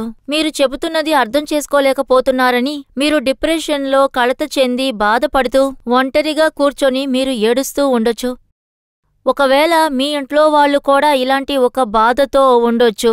మీరేమో మనుషులను ఎవరో ఒకరిని మీరు తప్పుపడుతూ ఉండొచ్చు. నిజంగా మీరు చెయ్యాల్సింది ప్రార్థన. ఆ సహోదరి ఇంకో కార్యం చెప్పారు.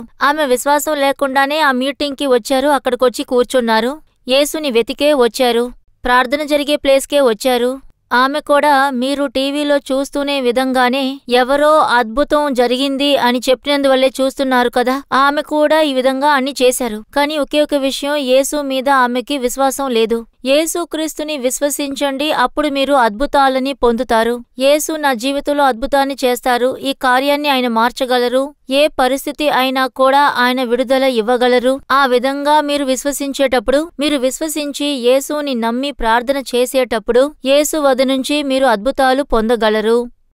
ముందుగా అపవాది మన జీవితంలో పోరాడుతుంటాడు. ఆ కార్యం నుండి విడుదల పొందాలి అని చెప్పి మనం విశ్వసించాలి. మనం ప్రార్థన చెయ్యాలి, అద్భుతాల్ని పొందాలి. ఇంకొక సంఘటనని మనం చూద్దాము. అది ఇంకొక విషయము. ఒక కార్యం నుండి మనం రక్షింపబడాలి, విడుదల పొందాలి అని అనుకోవాలి. అదేంటో నేను మీకు చదివి చూపిస్తాను. యోహన్ 11వ అధ్యాయంలో ఓ సంఘటన రాయబడింది. ఈ సంఘటన ఏమో లాజరు అని ఒక సహోదరుడు, మార్తా మరియా అనే సహోదరులు, వాళ్ళు ఇద్దరు ఉన్నారు. వాళ్ళకి లాజర్ అనే ఒక సహోదరుడు ఉన్నాడు అని రాయబడింది. ఆ కుటుంబం యేసుకి బాగా తెలిసిన ప్రియమైన కుటుంబం. కాని ఆ కుదర్ని పరిస్థితిలో, అన్ఫార్చునేట్ అని చెబుతారు, అటువంటి పరిస్థితిలో లాజర్ మరణించే పరిస్థితి ఏర్పడింది. ఆయన మరణించాడు. మరణించినప్పుడు అక్కడ యేసు కూడా ఊర్లో లేరు. యేసు కూడా అక్కడ లేరు. యేసు ఉండుంటే అక్కడ అద్భుతం చేసేవారు. యేసు ఉండుంటే అక్కడ అద్భుతం జరిగేది. అక్కడ యేసు కూడా లేరు అంటే అక్కడ యేసు కూడా అక్కడ లేరు. అందువల్ల లాజరు మరణిస్తున్నాడు. మరణించిన తర్వాత పూడ్చిపెట్టారు. అప్పటి అలవాట్లు ఎలా ఉండేవంటే, గుహలో ఇలా మరణించిన వ్యక్తిని వారిని గుడ్డలో చుట్టి, అంటే ఇప్పుడు మట్టిలో పూడ్చిపెడుతున్నాం, కాని అప్పుడు ఒక గుహలో మరణించిన వ్యక్తిని గుడ్డలోతో కట్టి ఆ గుహ తలుపు వేసి ఉంచుతారు. ఇదే ఆ కాలంలో ఉన్న ఒక అలవాటుగా ఉండేది. అయితే అటువంటి పరిస్థితి అక్కడ ఏర్పడింది. అంటే ఆ పరిస్థితి అన్ఫార్చునేట్గా లాజరేమో మరణించాడు. అక్కడ ఇటువంటి ఒక సంఘటన జరిగింది. తర్వాత లాజర్ మరణించిన 4 రోజుల తర్వాత యేసు అక్కడికి వచ్చారు. ఇప్పుడు ఆ సంఘటన జరిగిన వచనాన్ని ఇప్పుడు నేను చదువుతాను. యోహాన్ 11వ అధ్యాయంలో 39-40. యోహాన్ 11:39-40. యేసు రాయి తీసివేయుడు అని చెప్పగా, చనిపోయిన వారి సహోదరి అయిన మార్తా, ప్రభువా, అతను చనిపోయి 4 దినములు అయినది కనుక ఇప్పటికి వాసన కొట్టునను అని ఆయనతో చెప్పెను. అందుకు యేసు, నువ్వు నమ్మిన ఎడల దేవుని మహిమ చూతు అని నేను నీతో చెప్పలేదా అని ఆమెతో అనెను. ఇప్పుడొక సంఘటన. యేసు వచ్చారు, నేను అద్భుతం చేస్తాను. లాజరు మరణించాడు, నిజమే. లాజర్ జీవితంలో ఓ సమస్య వచ్చింది, అది నిజమే. మార్తా మరియా సహోదరుని పోగొట్టుకుని ప్రాబ్లంలో ఉన్నారు, అది నిజమే. బలహీనతతో మరణించాడు, అది నిజమే. అంతా అయిపోయిన పరిస్థితిలో ఉన్నారు. బలహీనత పడడానికి ముందు లేదా కాపాడాలి అనే ఒక పరిస్థితి ఉన్నప్పుడు అప్పుడు కాపాడుండొచ్చు. ఇప్పుడంతా అయిపోయింది, ఇప్పుడు ఏం చెయ్యాలి అనే ఒక పరిస్థితిలో ఉన్నప్పుడు యేసు చెప్తున్నాడు, లేదు, ఆ రాయిని తొయ్యండి, నేను అద్భుతాన్ని చేయబోతున్నాను అని చెప్పారు. మరణించిన వాడి ఒక సహోదరి, లాజర్ సహోదరి చెప్తోంది, 4 రోజులైపోయింది, వాసన వస్తోంది, ఇప్పుడు అలా చేయలేము, ఏమీ చేయలేము. అక్కడే విశ్వాసములో ఒక పోరాటం వస్తుంది. ఇటువంటి పరిస్థితిలో మనం రక్షింపబడాలంటే ఏం చేయాలి? విశ్వసించాలి. విశ్వాసములో శోధన ఎలా వస్తుందో చూడండి. ఇకపై జరగదు, ఇదే సమస్య అని తెలిసిపోయింది. ఇకపై జీవితాంతం ఇలాగే ఉండాలి అని తెలిసిపోయింది. ఇక ఈ విషయంలో మనం ఏం చేయగలం, ఎలా చేయగలం? అందువల్ల మనం బాధపడుతున్నాం. ఇక ఇలా జరగడానికి అవకాశం లేదు. అటువంటి పరిస్థితిలో ఆలోచనతో మీరు కూర్చొని ఉండొచ్చు. ఈ విధంగా జరుగుద్దా? ఈ విధంగా అద్భుతం జరుగుతుందా? లేదు, కనిపెట్టడానికి ముందే స్టార్టింగ్ స్టేజ్లో కనిపెట్టాము, ఇప్పుడే ఇటువంటి వ్యాధి, ఇప్పుడే ఒక వేదన అలా ఉంది. అటువంటి పరిస్థితిలో ఉంటే అద్భుతం జరిగేది. ఫైనల్ స్టేజ్ అని చెప్పేశారు, చివరి స్టేజ్కి వచ్చేశాం. ఇక నేను మరణించాలి అనే ఒక పరిస్థితి. ఇకపై 50% ఛాన్స్ అని కూడా చెప్పేశారు. ఇంతే అవకాశం అని చెప్పేశారు. శరీరంలో ఉన్న ఒక అవయవాలు ఏది పనిచేయటం లేదు. ఏం చేయాలో అర్థం కావటం లేదు. ఇకపై అద్భుతం జరగదు అలాంటి ఒక నమ్మకంతో ఒకవేళ మీరు కూర్చొని ఉండొచ్చు. యేసు మిమ్మల్ని చూసి ఒక విషయం చెప్తున్నారు. మీరు నిజంగా విశ్వసిస్తే మీరు యేసు వద్ద నుంచి అద్భుతాన్ని పొందగలరు. ఇక్కడ అదే జరిగింది. ఆ సంఘటన గురించి 43-44 వచనాన్ని నేను చదువుతాను. ఆయన అలాగూ చెప్పి లాజరు బయటికి రమ్మని దిగ్గరగా చెప్పగా, చనిపోయినవాడు కాళ్ళు చేతులు ప్రేత వస్త్రములతో కట్టపడినవాడై వెలుపులకు వచ్చెము. అతని మొహములకు రుమాలు కట్టి ఉండము. అంతటా యేసు, మీరు అతని కట్లు విప్పి పోనీయుడని వారితో చెప్పెను. చూడండి, ఇంత చెప్పిన తర్వాత యేసు చెప్తున్నారు, లాజరు బయటికి రా. ఏ విధంగా అతన్ని పూడ్చిపెట్టారో అదే విధంగా ఆయన బయటికి వచ్చారు. చూసారా, అటువంటి పరిస్థితుల్లో మరణించాడు. యేసు ఒక మాట, యేసు చెప్పిన ఒక మాట మరణించిన లాజర్ని జీవితంతో లేపింది. ఒకవేళ ఈ రోజు మీరు మీ శరీరంలో అవయవాలు పనిచేయటం లేదు, నాకు ఇబ్బందిగా ఉంది, చివరి పరిస్థితిలో ఉన్నా, నేను మరణంలో ఉన్నా, ఆ విధంగా మీరు ఆలోచిస్తూ ఉండొచ్చు. ఇక కుదరదు, అవకాశమే లేదు, ఇదంతా జరగదు, మీరు నమ్మకం లేకుండా, విశ్వాసం లేకుండా కూర్చొని చూస్తూ ఉండొచ్చు. ఈ కార్యక్రమాన్ని చూడమని చెబుతున్నారు, అసలు నాకు నమ్మకమే లేదు అని మీరు కూడా చూడొచ్చు, ఆలోచిస్తూ ఉండొచ్చు. మరణించిన లాజర్ని యేసు ప్రాణాలతో లేపగలడు అంటే మీలో ఉన్న అటువంటి పని చెయ్యని అవయవాల్ని కూడా యేసు పని చేయించగలరు. మీరు చూడలేకపోతున్నాను అని అనుకోవద్దు. యేసు అద్భుతం చేసే దేవుడు. ఒకసారి ఒక సహోదరి ఒక సాక్ష్యాన్ని రాశారు.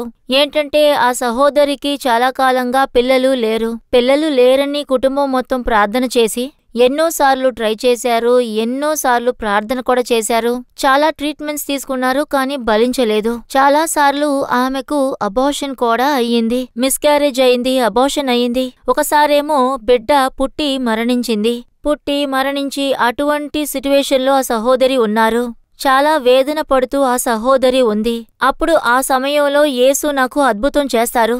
ఆ విధంగా ఆమె విశ్వాసంతో ఉన్నప్పుడు మళ్ళీ ఆమెమో గర్భం ధరించింది. ఆ సమయంలో ఏమైందంటే డాక్టర్ దగ్గరికి చెకప్కి వెళ్ళినప్పుడు మీ బిడ్డకి సరైన ఎదుగుదల లేదు, మీరు ఈ బిడ్డని ఉంచుకోలేరు, ఇప్పుడే ఈ బిడ్డని అబార్షన్ చేయడమే మంచిది. ఈ బిడ్డ పుట్టినా కూడా ఈ బిడ్డకి చాలా డిఫికల్టీస్ ఉంటాయి, అవిటితనంతోనే పుడుతుంది, బాధపడుతూ ఉంటుంది, అందువల్ల ఈ బిడ్డని మీరు అబార్షన్ చేసేయండి అని చెప్పారు. అప్పుడు ఈ సహోదరిలో ఒక ప్రశ్న, అంటే నాకు మాత్రం ఈ దేవుడు ఎందుకిలా చేస్తున్నాడు అని ఆమె చాలా పోరాటంగా ఎన్నో విషయాలని ఆలోచించింది. ఇన్నాళ్లుగా నాకు అబార్షన్స్ అవుతూనే ఉన్నాయి, నాకేమో చాలా కాలంగా బిడ్డలే పుట్టలేదు, ఇప్పుడేమో ఒక బిడ్డ పుట్టి చనిపోయింది, ఇటువంటి పరిస్థితిలో ఉన్నాను. అంటే ఇప్పుడేమో చివరికి దేవుడు అద్భుతం చేశాడో మనం ప్రార్థన చేశామని అనుకునేటప్పుడు ఇటువంటి పరిస్థితి ఏర్పడిందే.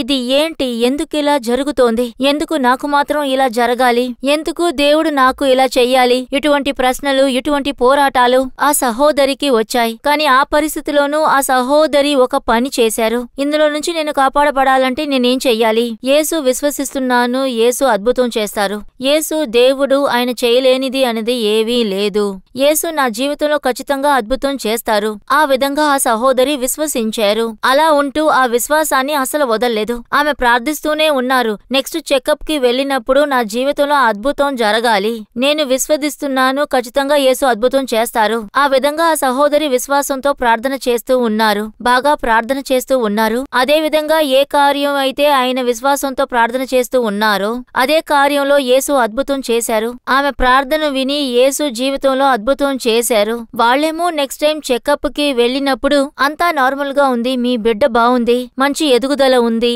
ఆ విధంగా వాళ్ళందరూ చెప్పేటప్పటికీ ఈమెకి చాలా సంతోషం ఏర్పడింది. అవును, నా ప్రార్థనను దేవుడు విన్నారు. అయినా కూడా ఆ సహోదరులు మళ్ళీ ప్రార్థన చేశారు, దేవుడా నాకు ఈ బిడ్డని క్షేమంగా పుట్టేలా చెయ్యండి, ఆశీర్వాదం కోసం ప్రార్థించారు.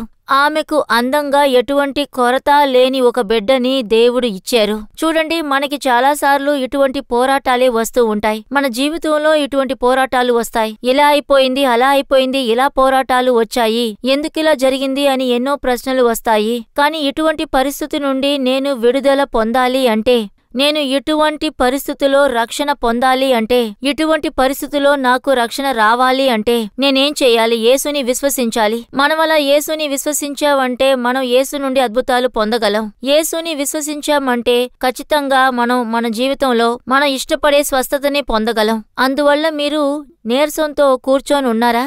నాకు బలహీనత అండి, నాకు వ్యాధి అండి, చివరి స్టేజ్లో ఉన్నాను, ఏ పని సరిగ్గా చేయలేకపోతున్నాను, ఒక పని చేయాలంటే నేను ఇతరులను ఆశించి వాళ్ళ సహాయాన్ని నేను పొందాల్సి వస్తుంది, నేను ఏది సొంతంగా చేయలేకపోతున్నాను, ఇతరులు ఈజీగా చేసేది కూడా నేను చేయలేకపోతున్నాను, నాలో ఒక వ్యాధి ఉంది, నాలో ఒక పోరాటం ఉంది. అలా మీరు ఆలోచిస్తూ ఉన్నారా? ఇదే విధంగా మీలా పోరాటంలో ఉన్న ఒక సహోదరి, ఆమె సాక్ష్యాన్ని ఇంతకుముందు మనం విన్నాం. అంటే ఇంతకు ముందే మనం విన్నాం. 20 సంవత్సరాలుగా ఆమెకు వెన్నెముక సమస్య. వీపిలో ఆమె 20 సంవత్సరాలుగా కష్టపడుతూ సమస్యతోనే ఉంది. ఎప్పుడు చూసినా నొప్పే ఉంటుంది. ఏం చెయ్యాలి? 20 సంవత్సరాలు కొంచేపు నిలబడలేదు, మెట్లెక్కలేదు, నడవలేరు. పడుకుంటే సరిగ్గా నిద్రపోలేరు. నిద్ర కూడా ఆమెకు పట్టదు. 20 సంవత్సరాలు ఇటువంటి ఒక సమస్యతో ఉన్నారు. అసలిదంతా జరగదు. నమ్మకాన్ని పోగొట్టుకుని 20 సంవత్సరాలైంది. ఇక నాకు స్వస్థత ఉందా? ఎన్నో డాక్టర్ని కలిశాను, ఎన్నో వైద్యాలు చేశారు, ఎంతో డబ్బు ఖర్చు పెట్టాను. ఇందులో నుంచి నాకు విడుదల దొరుకుతుందా? ఆ విధంగా నమ్మకాన్ని పోగొట్టుకున్న ఒక పరిస్థితిలోనే ఆ సహోదరి ఉండేది. కాని ఇదే విధంగా ఒక కార్యక్రమం ద్వారా ఆమె విశ్వాసం బలపడింది. యేసు అద్భుతం చేయగలరు. ఇప్పుడు ఏం చెయ్యాలి?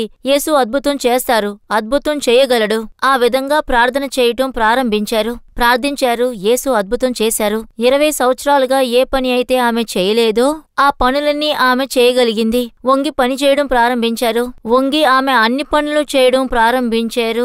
బాగా నిద్రపోయారు, ప్రశాంతంగా నిద్రపోయారు. మెట్లెక్కగలిగారు, మెట్లు కూడా ఎక్కుతున్నారు. యేసు అద్భుతం చేయగలరు. యేసు మన జీవితంలో అద్భుతాలు చేసే దేవుడు. ఆయన చెయ్యలేరు అనే కార్యం అంటూ ఏమీ లేదు. అందువల్ల ఎక్కువగా మీరు ఆలోచిస్తూ ఉండకండి, ఇది ఎలా జరుగుతుంది, వాళ్ళు కుదరదన్నారు, ఇదే పరిస్థితి అని చెప్పేశారు. జీవితాతో మందులేసుకోవాలి అని చెప్పారు. ఎముకలు అరిగిపోయాయి అన్నారు, ఇలాగే ఉంటుంది అన్నారు. దీంతోనే బతకాలన్నారు. ఇందులో నుంచి కాపాడుకోవాలంటే ఇలా చెయ్యాలి. ఈ విధంగా చాలా కార్యాల గురించి ఆలోచిస్తూ ఉన్నారా? యేసు చెయ్యగలరు. యేసు మీకు పని చేయని అవయవాన్ని పని చేయించగలరు. మీరు చివరి స్టేజ్లో ఉన్నారా? బాధపడుతూ ఉన్నారా? యేసు మీకు విడుదల ఇవ్వగలరు. ఇలాగా చివరి పరిస్థితిలో ఇప్పుడు మనం ఒక సాక్ష్యాన్ని చూడబోతున్నాం. ఈ సాక్ష్యం ఒక సహోదరి జీవితంలో అంతా విడనాడపడిన పరిస్థితి. చివరి స్టేజ్లో ఉన్నారు. యేసు ఆమె జీవితంలో అద్భుతం చేశారు. యేసు ఆమె జీవితంలో మంచి చేశారు. ఆ సాక్ష్యం ఇప్పుడు చూడబోతున్నాం. సహోదరి షకీలా తిరువల్లూర్. నా పేరు సగిల. మాది తిరువల్లూరు జిల్లా, పుదూర్లో ఉంటున్నాను. నాకు 2 అబ్బాయిలు. నా భర్త వ్యవసాయం చేస్తున్నారు. నాకు 10 ఏళ్లుగా థైరాయిడ్ సమస్య. చాలా బాధపడ్డాను. ఆ థైరాయిడ్ వల్ల కష్టపడ్డాను. థైరాయిడ్ సమస్య వల్ల కాళ్ళు చేతులు లాగుతాయి. తినలేను, నొప్పిగా ఉంటుంది, శ్వాస తీసుకోలేను, నడవలేను. శరీరం అంతా భారంగా ఉంటుంది. థైరాయిడ్ వచ్చినందువల్లే చేతులు కాళ్ళు వాసిపోయేవి, ముఖం వాసిపోయేది. కొంచెంసేపు పడుకుంటారు, కొంచెంసేపు లేచి పనిచేస్తారు. ఇలా నీరసించిపోయేది. కొంచెం దూరం కూడా ఎక్కడికి నడవలేను. చాలా బాధగా ఉంటుంది నాకు. కూర్చున్నాను, నేను పైకి లేవలేను. అంత బాధపడ్డాను నేను. మా అత్తయ్య వచ్చి థైరాయిడ్ సమస్యతో చాలా కష్టపడ్డారు. ఆ థైరాయిడ్ ఉన్నప్పుడు కాళ్ళు వస్తుంది, చెయ్యి వస్తుంది, ముఖం వస్తుంది. ఆవిడ్ని చూసినప్పుడే చాలా ఒకలాగా బాధగా అనిపిస్తుంది. ఒళ్ళంతా వాచిపోయి చాలా కష్టపడేవారు. ఒక నీళ్లు తాగడం అంటే ఆవిడికి తాగడం కూడా కష్టమయ్యేది. నడవలేరు, నడిచి ఎక్కడికి వెళ్ళలేరు, ఏ పని ఆవిడ చెయ్యలేరు. ఒక్క పక్కన ఉన్న నీళ్లు తీసుకుని కూడా తాగడం ఆవిడకి చాలా కష్టంగా ఉండేది. చాలా కష్టపడ్డారు. నాకు నిద్రే పట్టదు. నైట్లో నిద్ర పట్టదు, ఉదయం నిద్ర పట్టదు, నిద్రే లేదు. హాస్పిటల్కి వెళ్ళాం. హాస్పిటల్కి వెళ్ళి డాక్టర్ చెకప్ చేసి అంతా చూసి టాబ్లెట్ వేసుకోమా, 3 వేళలా టాబ్లెట్ వేసుకొని చెప్పారు. సరే టాబ్లెట్ వేసుకుంటే తగ్గుతుందని చెప్పారు కాబట్టి నేను కూడా వాడాను కూడా. టాబ్లెట్ వాడినా నాకు తగ్గలేదు, ఇంకా ఎక్కువయ్యింది. డాక్టర్ ఏం చెప్పారంటే ఈవిడికి ఆపరేషన్ చెయ్యాలి. ఆపరేషన్ చేసినా ఈవిడ 3 నెలలే ఉంటుంది. ఆపరేషన్ చెయ్యకపోయినా ఆవిడ 3 నెలలే ఉంటుంది. అప్పుడు మేము చాలా బాధపడ్డాము. అప్పుడు అలా చెప్పారు. ఆపరేషన్ చేసిన 3 నెలలు, చెయ్యకపోయినా 3 నెలలు అని చెప్పారే. సరే ఇంటికెళ్ళి మేము మాట్లాడుకుంటామని చెప్పి నన్ను తీసుకుని ఇంటికొచ్చారు.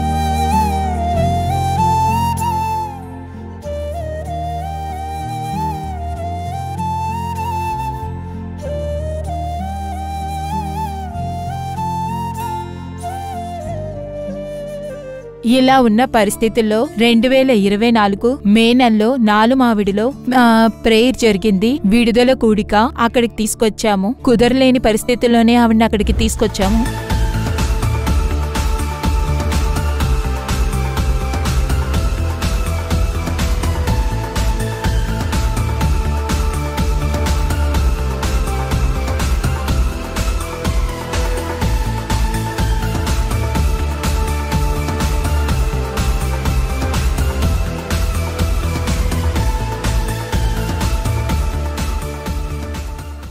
రెండవ రోజు మీటింగ్లో నేను థైరాయిడ్ కోసం నేను ప్రార్థన చేశాను.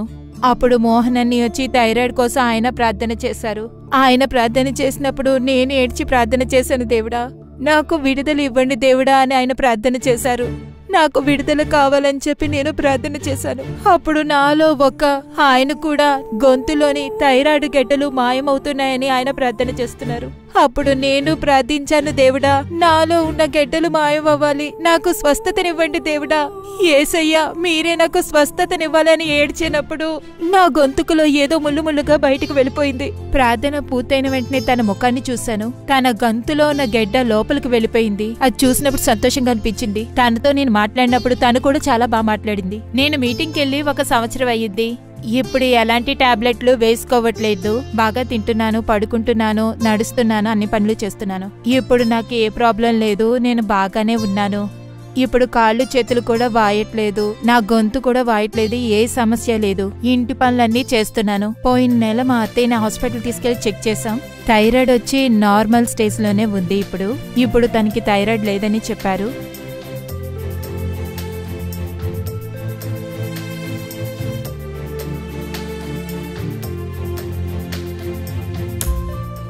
డాక్టర్ నన్ను 3 నెలలే ఉంటానని చెప్పారు. కానీ దేవుడు ఇన్ని రోజులు నన్ను ఉంచారు. నాకు స్వస్థతనిచ్చిన దేవుడికి కోటి ధన్యవాదాలు. చూసారా, 3 నెలలే. ఇంతకు మించి బతకరు, ఇంతకు మించి కాపాడలేము. చివరి స్టేజ్లో ఉన్నారు. అటువంటి పరిస్థితిలో చూసారా యేసు అద్భుతం చేశారు. యేసు చెయ్యలేని కార్యం అంటూ ఏమీ లేదు. అందువల్ల విశ్వాసాన్ని వదిలేకండి. సహోదరి చెప్పారు, సమస్య నాకు థైరాయిడ్ సమస్య, హాస్పిటల్కెళ్ళా, నాకు మాత్రలు ఇచ్చారు, నేను వేసుకున్నాను, అయినా ఆ సమస్య తీరలేదు. ఆ తర్వాత చూస్తే ఇలా జరిగింది. మనం ఎన్నో రకాలుగా పోరాడతాం. తర్వాత ఏం చేయాలి అని పోరాడతాం. కానీ దేన్ని మనం దేవుడి దగ్గరికి తీసుకెళ్ళం, యేసుకి చెప్పము. మనం రక్షింపబడటానికి ఏం చెయ్యాలి? మనం ఇటువంటి పరిస్థితి నుండి మనం కాపాడపడాలి అంటే యేసుని విశ్వసించి మన జీవితంలో అద్భుతాన్ని పొందొచ్చు. ఇప్పుడు చాలా మంది మా కోసం ప్రార్థన చెయ్యండి అని చెప్పి మీరు ఫోన్లు చేసి మీ ప్రేయర్ రిక్వెస్ట్ని పంపిస్తున్నారు.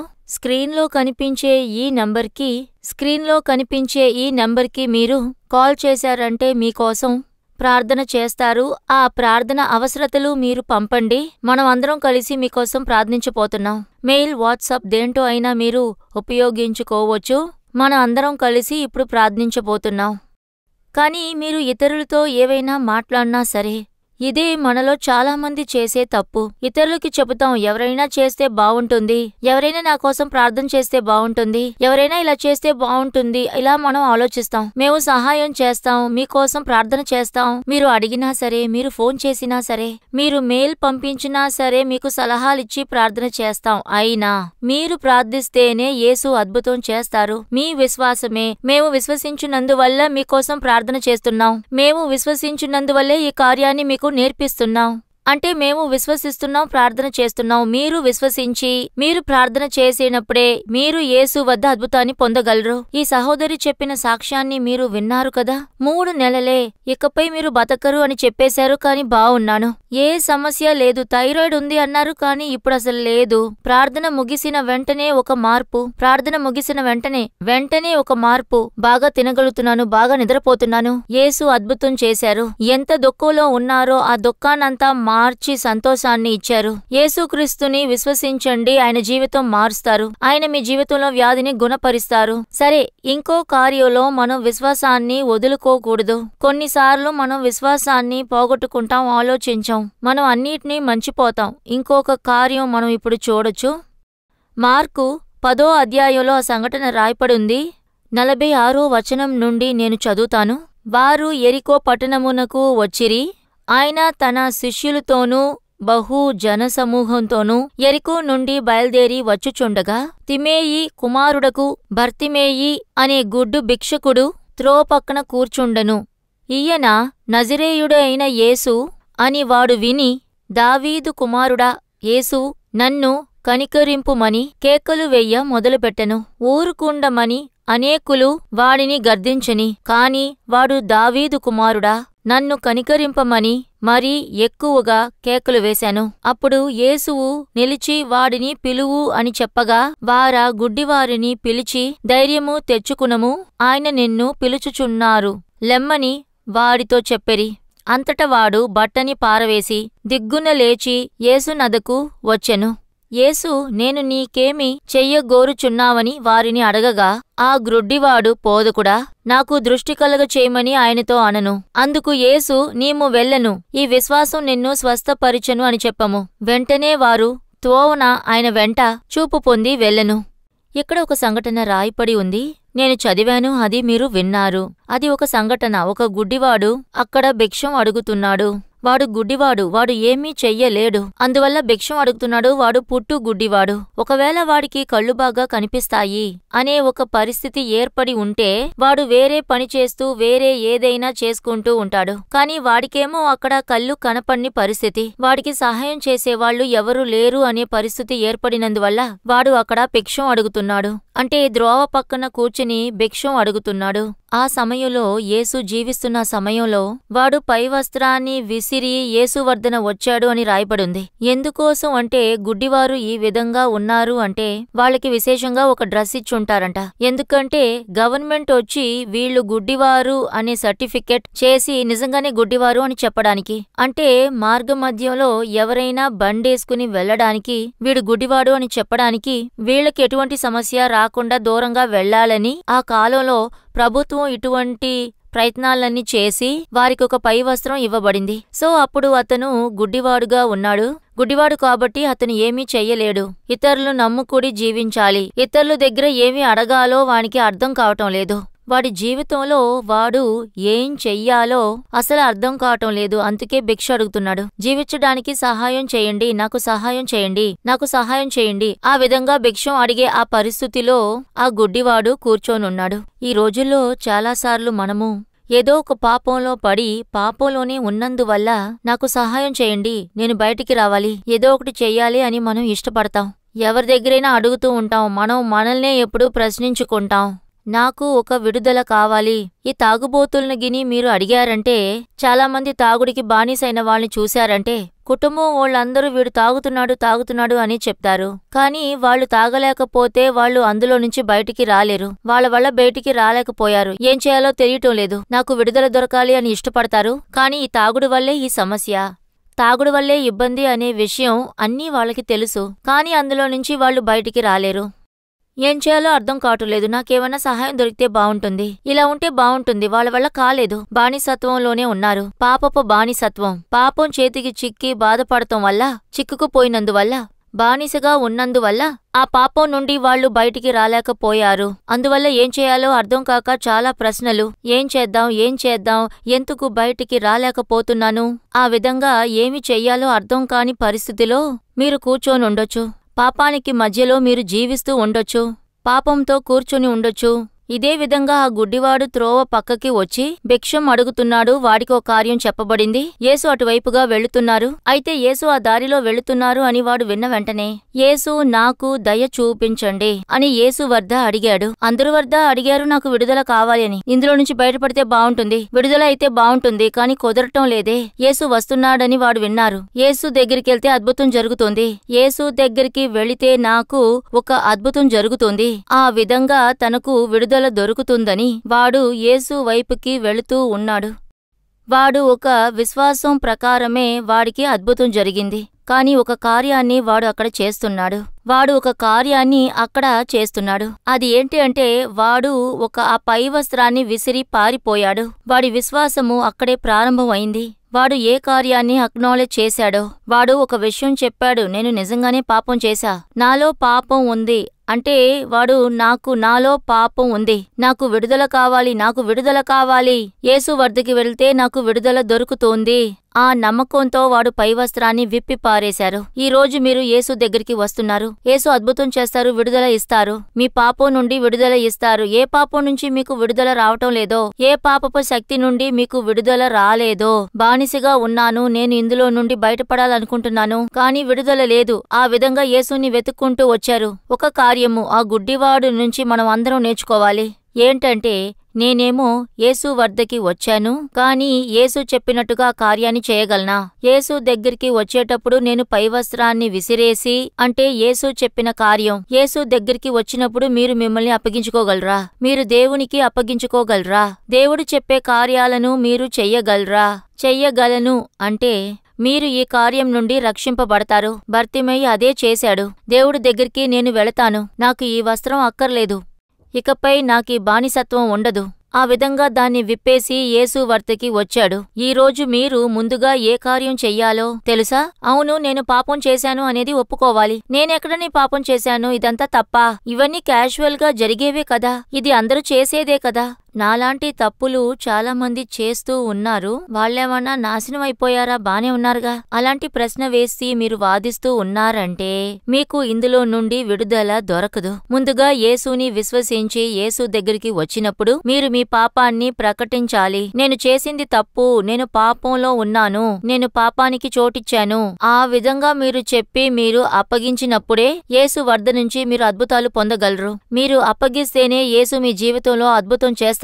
మీరు ఒప్పుకోవాలి, అవును నా జీవితంలో పాపం ఉంది.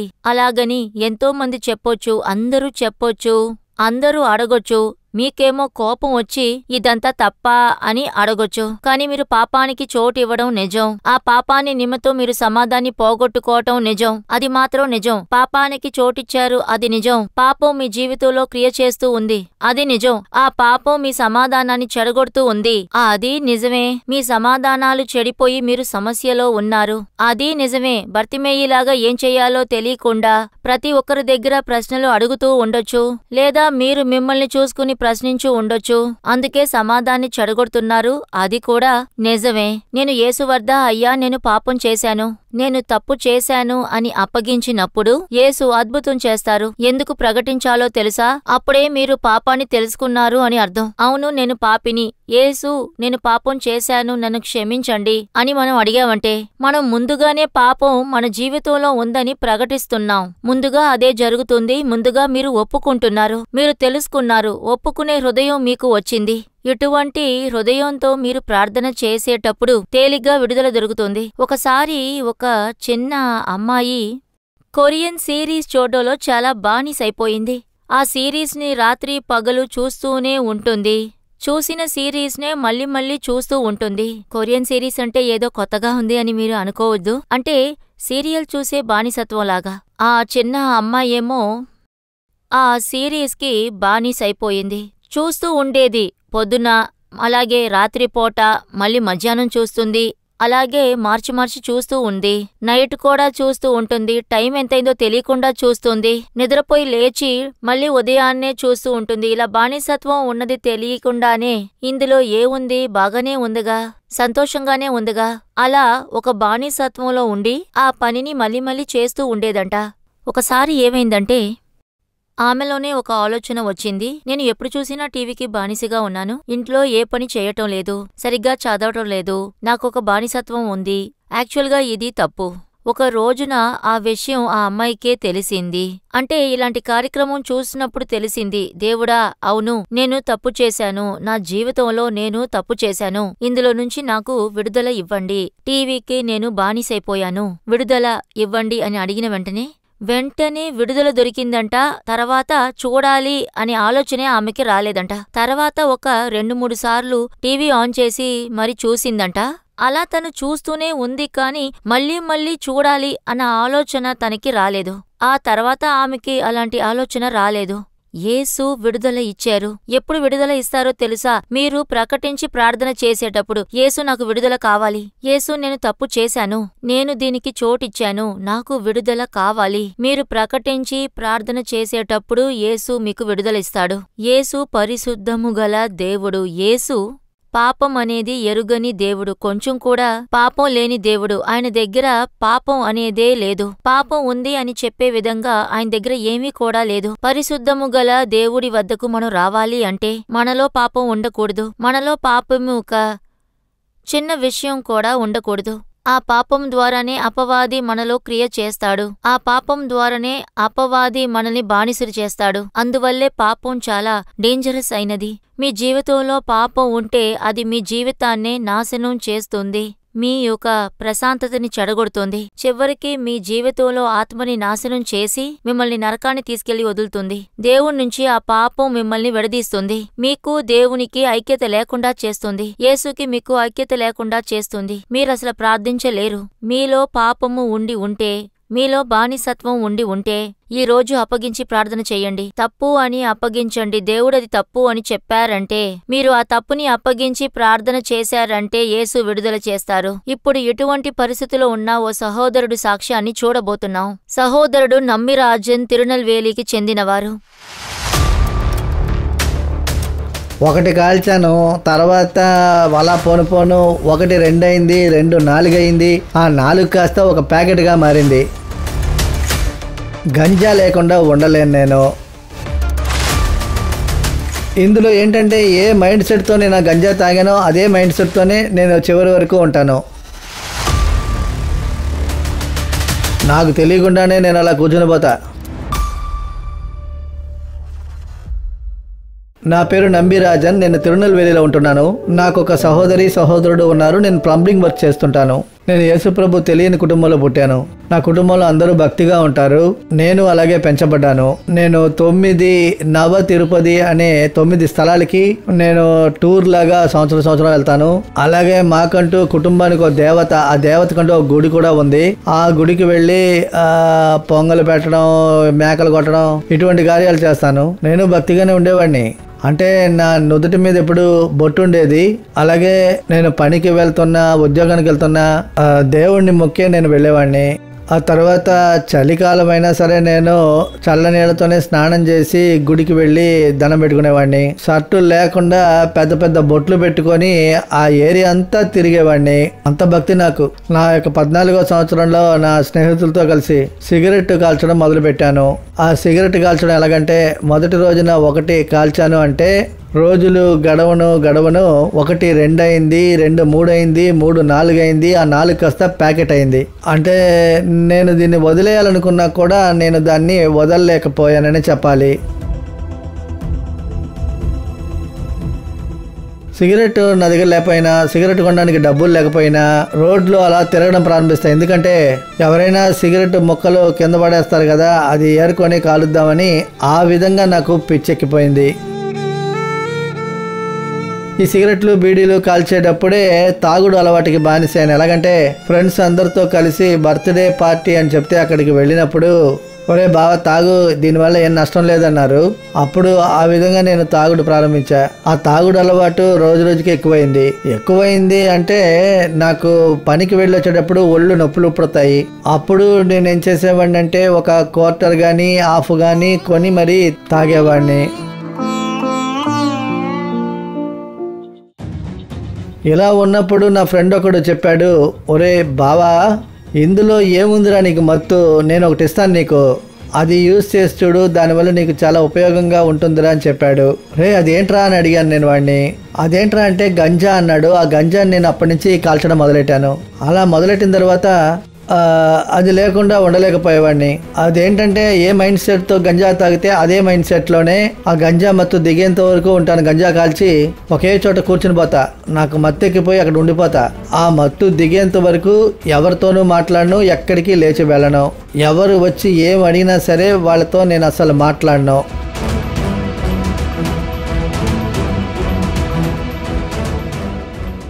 ఇలా ఉన్నప్పుడు మా ఇంట్లో ఒక ఫంక్షన్ జరిగింది. ఆ ఫంక్షన్లో కూడా తాగే ఉన్నాను. మా నాన్నగారు వచ్చి, ఎరా ఎందుకురా ఇలా చేస్తున్నావు అన్నప్పుడు ఆయన కాలర్ పట్టుకొని నేను తోసేశాను.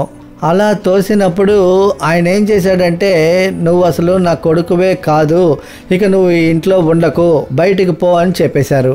నువ్వు ఎక్కడికన్నా పోయి సావు, మాకు అసలు పెద్ద కొడుకే లేడు అని చెప్పి పంపించేశారు. ఆ తర్వాత అలా జరిగినప్పుడు నేను ఇంకా అక్కడి నుంచి బయలుదేరి రోడ్డు మీద వచ్చాను. రోడ్డు మీద ఒక శబ్దం వినపడింది. ఏం శబ్దం అంటే, మీ అమ్మా నాన్నే నిన్ను బయటికి తోసేశారు, ఇక నీకు జీవితమే లేదు, ఇప్పుడు నువ్వు ఎక్కడికి వెళ్తావు, మాట్లాడకుండా చచ్చిపో, ఇలా శబ్దం వినిపించింది. ఆ శబ్దం చాలా పెద్దగా వినిపించింది. అప్పుడు నాలో ఆత్మహత్య ఉద్దేశం మొదలైంది. సరే ఆత్మహత్య చేసుకుందాం, కానీ ముందుగా మన బంధువుల వద్ద ఎవరికైనా ఈ విషయం చెప్పాలి. అలాగని నేను మా అత్తగారింటికి వెళ్ళి ఆత్మహత్య నేను చేసుకోబోతున్నా, నా జీవితం నాకు నచ్చలేదు, నా ఇంట్లో కూడా తరిమేశారు, నాకు అసలు జీవించాలన్న ఆశే లేదు, అది చిరాగ్గా ఉంది, నేను చావబోతున్నాను, ఇక నన్ను వెతకొద్దని చెప్పేశా.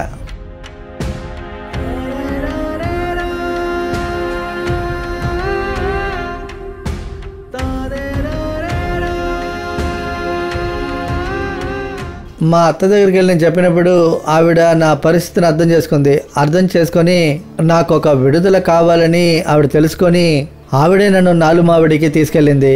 2017 సంవత్సరంలో నాలుమావిడికి వెళ్ళాను. అక్కడేమో ఆ సమయంలో అద్భుత విడుదల ప్రార్థన జరుగుతుంది. నిజంగా చెప్పాలంటే నాకు ఇంతకు ముందు అటువంటివి తెలీదు. ప్రార్థనా కూటానికి వెళ్ళాను. అక్కడికి వెళ్ళినప్పుడు అంతా నాకు కొత్తగా అనిపించింది. మోహన్ అన్నగారు మెసేజ్ ఇచ్చారు. మోహన్ అన్నగారు పాపం గురించి ఒక ప్రసంగం ఇచ్చారు. నాతోనే మాట్లాడుతున్నట్టుగా అనిపించింది. ఆ మాటలన్నీ కూడా ఒక్కొక్క ఇంచు బై ఇంచుగా దేవుడు నాతో మాట్లాడినట్టుగానే అనిపించింది.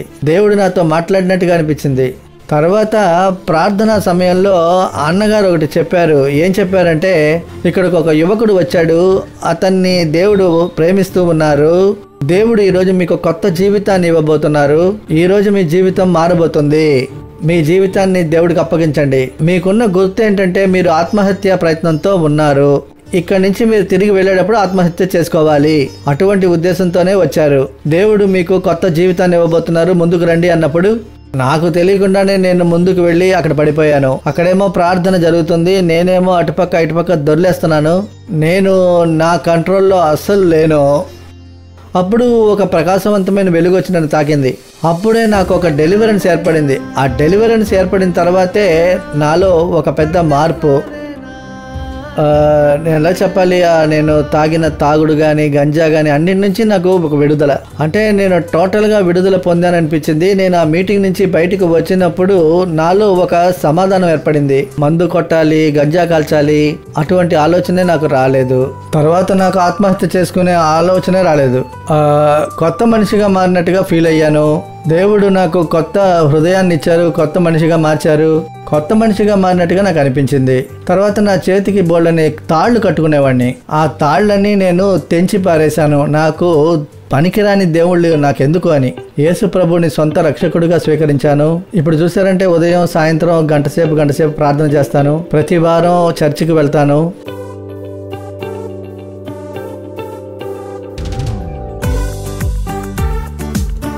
రెండు సంవత్సరాల నుంచి నాకున్న మత్తు పదార్థాల అలవాటు నుంచి విడుదలొచ్చిన దేవుడికి కృతజ్ఞతలు.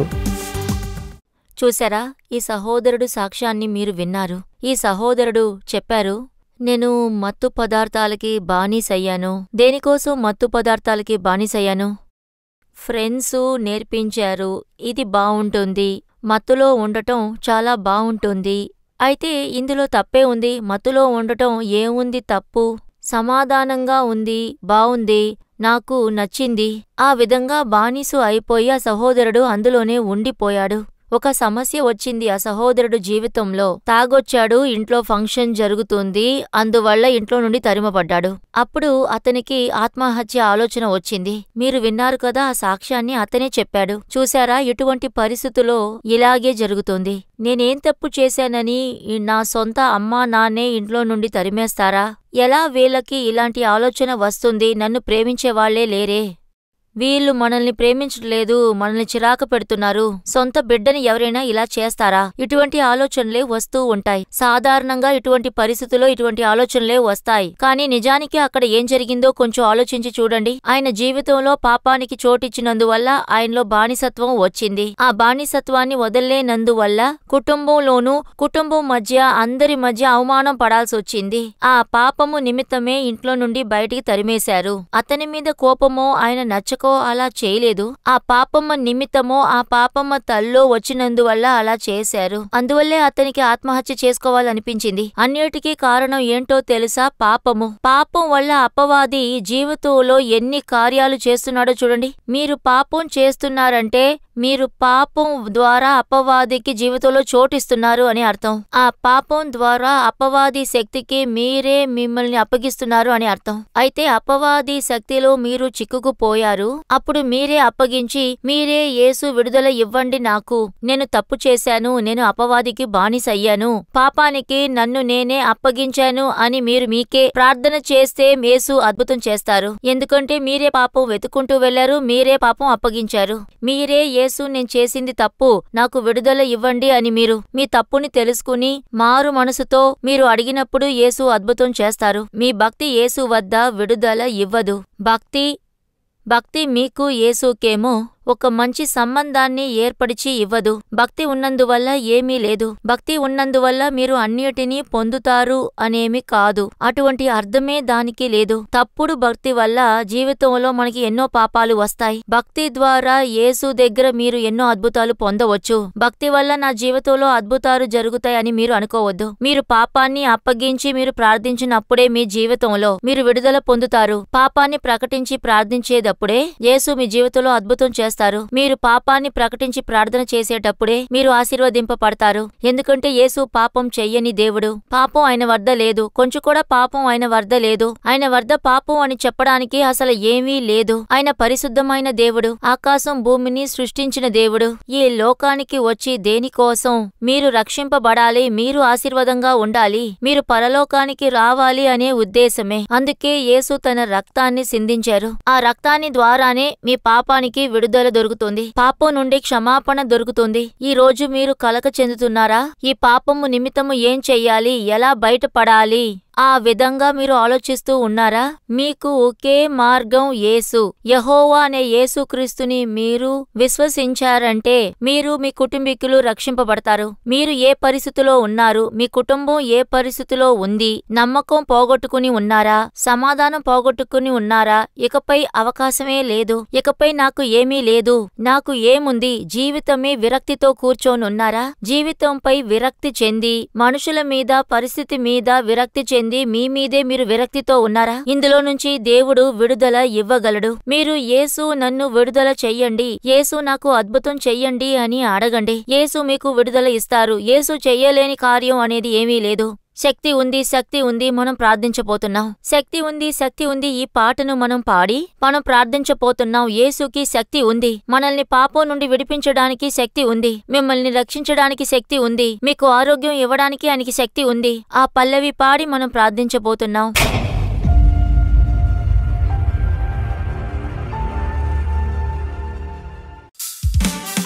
ఆమేన్. గట్టిగా చప్పట్లు కొట్టి శక్తి ఉంది, అద్భుత శక్తి ఉంది.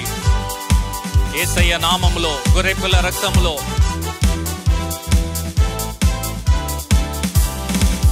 శక్తి ఉంది, ఉంది, అద్భుత శక్తి ఉంది. యేసయ్య నామంలో శక్తి ఉంది, ఉంది, అద్భుత శక్తి ఉంది. గొర్రెపిల్ల రక్తములో శక్తి ఉంది, ఉంది, అద్భుత శక్తి ఉంది. యేసయ్య నామంలో శక్తి ఉంది, ఉంది, అద్భుత శక్తి ఉంది. గొర్రెపిల్ల రక్తములో there is power, power, wonder working power in the blood of the Lamb.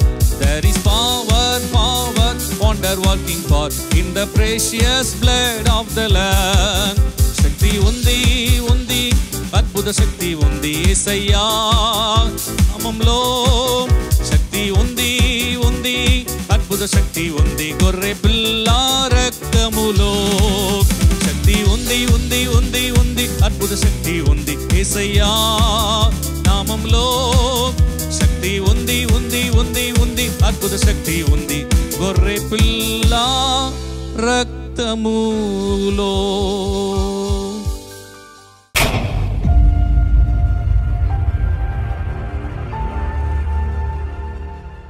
Amen, amen. శక్తి ఉంది, శక్తి ఉంది. యేసుకి శక్తి ఉంది. ఆయన సిలువలో సిందించిన ఆ రక్తము ద్వారా శక్తి ఉంది. మనం ప్రార్థించబోతున్నాం. మోకాళ్ళు వేసుకోండి. మీకు సమస్య ఎక్కడుందో యేసుకి చెప్పండి. యేసు అని చెప్పండి. యేసుకి శక్తి ఉంది. యేసుకి మీ పాపాన్ని క్షమించే శక్తి ఉంది. పాపంలో చిక్కుకొని ఉన్నారా? మిమ్మల్ని అప్పగించి ప్రార్థన చెయ్యండి. యేసు నా పాపాన్ని క్షమించండి అని అడగండి. మీకు తెలుసు, ఈ వార్తని మీరు వింటూ ఉన్నప్పుడే మీ హృదయంలో మీ పాపాలన్నీ తెలియజేయబడ్డాయి. మీ పాపాన్ని అప్పగించి ప్రార్థించండి. ఏ పాపానికే బానిసగా ఉన్నారు? ఏ పాపములో చిక్కుకొని ఉన్నారు? మీరు అప్పగించి ప్రార్థన చెయ్యండి. యేసు అని చెప్పండి. యేసు ఒక రక్తము సకల పాపాలను తుడిచి శుద్ధీకరించెను. మిమ్మల్ని యేసు రక్షించగలరు. యేసు మీకు విడుదల ఇవ్వగలరు. మీరు అప్పగించండి. మీరు అప్పగించండి. యేసు అని పిలవండి. యేసు, మీ రక్తము ద్వారా నా పాపాన్ని క్షమించండి. మీరు నా కోసం సిలువలో రక్తాన్ని సిందించారే, నా పాపాన్ని క్షమించమని అడగండి. మీరు నా కోసం రక్తాన్ని సిందించారు. సిలువలో నా కోసం రక్తాన్ని సిందించారు. మేకులు కొట్టడానికి మిమ్మల్ని అప్పగించారు. చివరి చుక్క రక్తం వరకు మీరు నా కోసం సిందించారయ్యా. యేసు, మీరు సిలువలో చిందించిన రక్తాన్ని నేను విశ్వసిస్తున్నా. నాకు విడుదల ఇవ్వండి. నా పాపాన్ని క్షమించమని అడగండి. అప్పగించండి. మీ పాపాన్ని ప్రకటించండి. ఏ పాపానికి మీరు చోటిచ్చారో ఆ పాపాన్ని మీరు ప్రకటించండి. యేసు, ఈ పాపానికి నేను చోటిచ్చాను. నా జీవితంలో ఈ పాపం ఉందయ్యా. యేసు, సహాయం చెయ్యండి. నా పాపాన్ని క్షమించండి. మీకు ఇష్టం లేని కార్యాన్ని నేను చేశాను. మీకు ఇష్టం లేని కార్యం నా జీవితంలో వచ్చేసింది. నేను తప్పు చేశాను. నా పాపాన్ని క్షమించమని అడగండి. తాగుడికి బానిసయ్యాను, దానికి బానిసయ్యాను. మత్తు పదార్థాలని ఉపయోగించడానికి నేను బానిసయ్యాను. మత్తు పదార్థాలు ఉపయోగించాను, నన్ను క్షమించయ్యా. నాకు విడుదల ఇవ్వండి అని అడగండి. అడగండి. బాగా అడగండి. మీరు అడిగిన కొద్దీ మీకు విడుదల పొందుతారు. మీరు ఏ పాపాలు చేశారో అవన్నీ కూడా అప్పగించి మీరు ప్రార్థన చెయ్యండి. పాపము క్షమించబడితేనే మీరు విడుదల పొందగలరు. పాపము క్షమించబడితేనే మీ ప్రార్థన ఆలకింపబడను. యేసు అని చెప్పండి. యేసు అని చెప్పండి. యేసు, ప్రార్థిస్తున్నాను దేవుడా. పాపానికి బానిసైపోయారయ్యా. తాగుడికి బానిసైపోయారయ్యా. యేసు, క్షమించండి. యేసు, నేను మత్తు పదార్థాలకి బానిసైపోయాను. యేసు, నన్ను క్షమించమని అడుగుతున్నారయ్యా. అయ్యా, మీ ఒక రక్తము వారి హృదయాన్ని శుద్ధీకరించాలయ్యా. వారి పాపాన్ని క్షమించమని అయ్యా. వారి హృదయంలో వారు నిజంగా ప్రార్థిస్తున్నారు అయ్యా. వారి పాపము క్షమించపడాలి అయ్యా. పాపాన్ని క్షమించండి. మత్తు పదార్థాలు వారు ఉపయోగించి ఉన్నారు. ఆ పాపం వల్ల వాళ్ళని క్షమించండి. మీకు ఇష్టం లేని కార్యాలకు చోటు ఇచ్చారయ్యా. ఆ పాపాన్ని క్షమించండి దేవుడా. వారి యొక్క ఆలోచనలలో పాపం చేసి ఉన్నారు అయ్యా. తప్పుడు కార్యాలను ఆలోచించారు అయ్యా. తప్పుడు కార్యాలను చూశారు దేవుడా. ఆ పాపాన్ని క్షమించు అయ్యా. తప్పుడు కార్యాలకు జీవితంలో చోటు ఇచ్చారు అయ్యా. ఆ పాపాలను క్షమించండి అయ్యా. అప్పగించి ప్రార్థిస్తున్నారు దేవుడా. ప్రశాంతతని పోగొట్టుకుని ప్రార్థిస్తున్నారు దేవుడా. ప్రశాంతత లేకుండా ప్రార్థన చేస్తున్నారయ్యా. కన్నీటితో ప్రార్థన చేస్తున్నారయ్యా. ఆ పిల్లలకు సమాధానం ఇవ్వండి దేవుడా. పాపాన్ని క్షమించండి దేవుడా. ఇంకా చాలా మంది వితండావాదంతో ఆలోచిస్తున్నారు. ఇందులో తప్పే ఉంది. ఆ పరిస్థితి వల్ల నేను ఆ పాపం చేశాను. అందులో తప్పే ఉంది. కానీ దేవుడా, మీ నిమిత్తము ఎవరో ఒకరు బాధపడుతూ ఉన్నారు. ఈ నిమిత్తము ఒక కుటుంబం బాధపడుతూ ఉంది. మీరు చేసిన నిమిత్తము, మీరు చేసిన తప్పుల నిమిత్తము, మీరు చేసిన పాపాల నిమిత్తము జీవితం బాధపడుతూ ఉంది. దాన్ని అప్పగించి ప్రార్థన చెయ్యండి. మీరు చేసిన ఒక కార్యము నిమిత్తము ఒక కుటుంబంలో సమాధానమే లేదు. మీరు అప్పగించండి. తప్పని అప్పగించండి. మీరు గాని అప్పగించారంటే అందులో నుంచి విడుదల పొందుతారు. మీ పాపము క్షమించబడము. మీ ఇల్లు కాపాడబడను. మీ కుటుంబం కాపాడబడను. మీలో సమాధానం వస్తుంది. మీరు అప్పగించి ప్రార్థన చెయ్యండి. తండ్రి, ప్రార్థన చేస్తున్నారయ్యా. వారి పాపము క్షమించబడాలి. వారి పాపముని క్షమించండి దేవుడా. తప్పుడు కార్యాలకు చోటు ఇచ్చారు. హృదయంలో పాపం చేశారు దేవుడా. వాక్యాలు ద్వారా పాపం చేసేశారు దేవుడా. వారి యొక్క పనుల వల్ల తప్పు చేశారు, పాపం చేశారు. ఆ పాపాలని క్షమించండి. మీ రక్తము వారి హృదయాలని కడుగను కాక. మీ రక్తము వారి హృదయాన్ని శుద్ధీకరించాలి. మీరు సిలువలో సిందించిన రక్తము ద్వారా వారి పాపము క్షమింపబడాలి దేవుడా. వారి పాపము క్షమింపబడాలి. ఈ పిల్లల్ని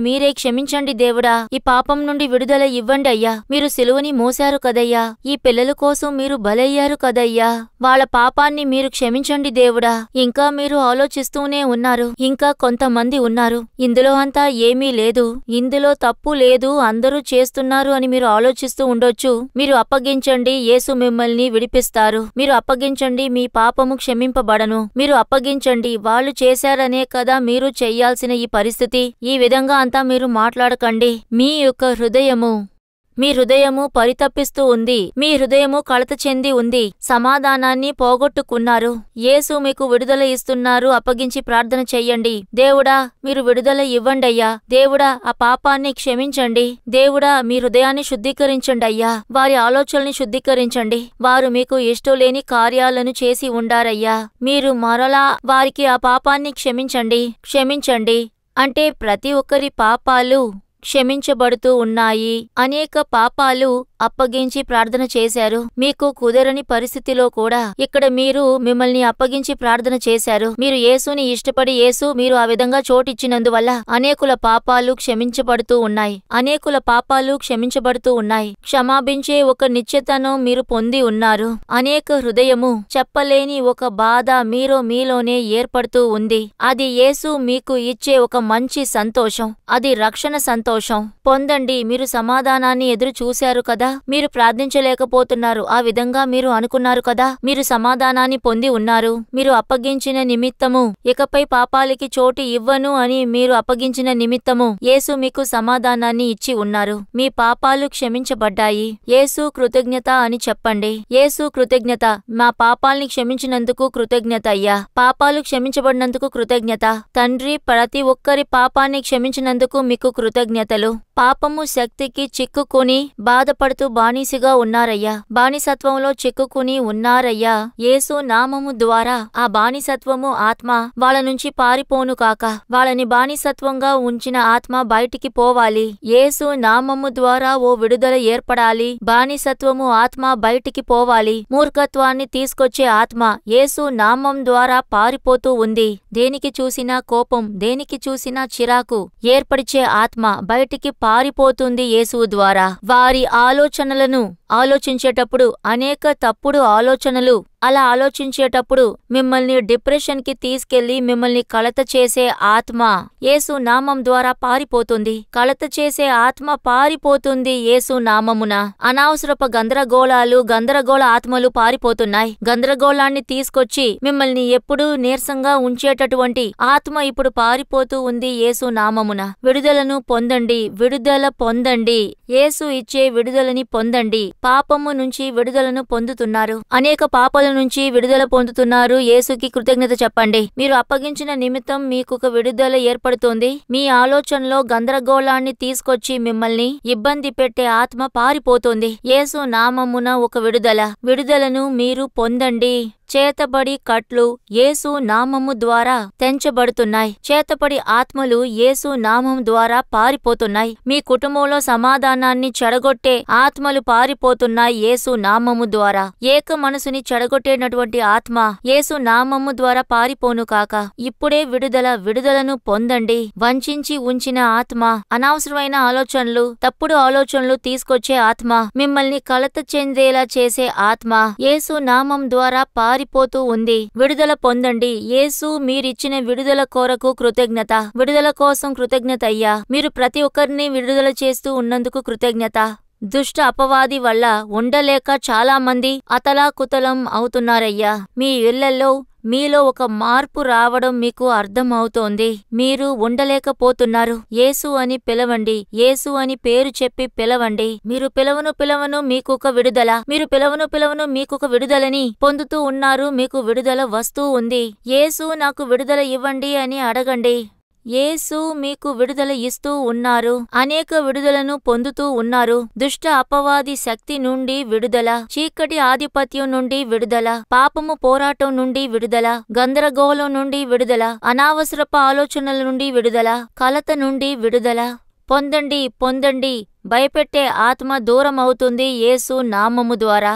అనవసరమైన భయం, ఇలా అయిపోతుందో అలా అయిపోతుందో ఏమవుతుందో అని భయపడుతూ ప్రార్థన చేస్తున్నారు. యేసు నామము ద్వారా మీకు విడుదల. భయపెట్టే ఆత్మ మీ నుంచి దూరం అవుతుంది. యేసు నామము ద్వారా విడుదలను పొందండి. మీకు ఎప్పుడూ మీతో ఎవరో ఉన్నట్టుగానే అనిపిస్తుంది. మీకు ప్రశాంతత లేదు. ఆ చేతబడిన శక్తులు కూడా మిమ్మల్ని వదిలేసి వెళ్ళిపోతున్నాయి యేసు నామమున. మీరు అప్పగించి ప్రార్థన చేశారు. యేసు మీ జీవితంలో అద్భుతం చేశారు. మీరు అప్పగించిన నిమిత్తము నిమిత్తము, మీరు అప్పగించిన నిమిత్తము, మీరు చేసిన తప్పు నిమిత్తం, మీ జీవితంలో ఈ ఇబ్బందులు, మీరు చేసిన తప్పు నిమిత్తము, మీ జీవితంలో దెయ్యాల పోరాటము, మీరు అప్పగించి ప్రార్థన చేశారు. యేసు మీకు విడుదల ఇస్తున్నారు. యేసు మీరు విడుదల ఇచ్చినందుకు కృతజ్ఞత. అనేకుల నిద్రను చెడగొట్టువంటి ఆత్మ మీ నుంచి దూరం అవుతుంది. నిద్రను చెడగొట్టే ఆత్మ, అనవసరమైన రాత్రిపూట నిద్రను చెడగొట్టే ఆత్మ మీ నుంచి దూరమవుతోంది. యేసు మీకు విడుదల ఇచ్చినందుకు మీకు స్తోత్రం.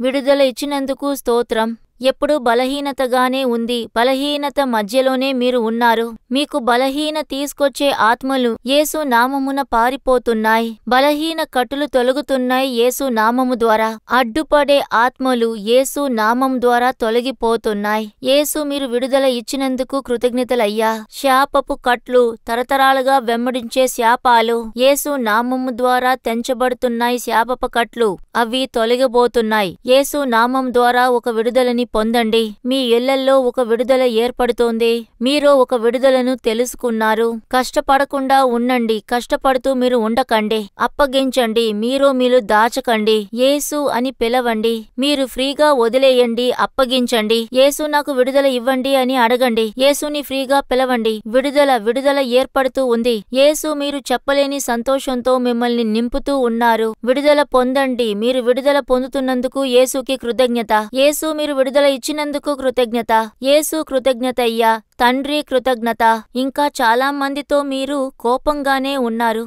ఇంకా కోపము నిమిత్తము, వాళ్ళని క్షమించలేని నిమిత్తము మీకు మాటమాటికి అదే గుర్తుకొస్తుంది. కోపం వస్తూనే ఉంది. ఆ కార్యము మీ నుంచి దూరమవుతోంది. యేసు నామం ద్వారా మీకు మాటమాటికి కోపం వస్తుంది. కోపం వచ్చి మీరు మర్చిపోవాలన్నా కూడా మీకు కుదరటం లేదు. కానీ ఈ రోజు మీరు అప్పగించి ప్రార్థన చేశారు. మీకు ఈ రోజు విడుదల, కంప్లీట్ విడుదల ఈ రోజు మీకు దొరుకుతోంది. ఇకపై మీరది తలుచుకుని కోప్పర్రు. అది తలుచుకుని మీకు ఇక కోపమే రాదు. యేసు మీకు విడుదలని ఇచ్చేశారు. అనేకుల హృదయంలో ఉన్న కోపము తొలగిపోతూ ఉంది యేసు నామము ద్వారా. యేసు నామము ద్వారా తొలగుతున్నాయి. యేసు నామము ద్వారా చేదు తొలగుతుంది. ఒక విడుదల ఏర్పడుతోంది. యేసు కృతజ్ఞత అయ్యా. కృతజ్ఞత తండ్రి. కృతజ్ఞత దేవుడా. కృతజ్ఞత. ఇది జరుగుద్దా అని అడుగుతున్నారు, కానీ యేసు మీకు విడుదల ఇచ్చారు. విడుదల వచ్చింది. విశ్వసించండి. విడుదల పొందండి. ఒక మార్పు మీ జీవితంలో ఏర్పడుతోంది. ఆ మార్పు మీరు చూస్తూ ఉన్నారు. మీరు ఆ మార్పుని చూస్తూ ఉన్నారయ్యా. యేసు కృతజ్ఞత అయ్యా. యేసు మీరిచ్చిన విడుదలకి కృతజ్ఞత. మీరిచ్చిన విడుదలకు కృతజ్ఞత అయ్యా. అయ్యా మీరిచ్చిన విడుదలకు కృతజ్ఞత అయ్యా.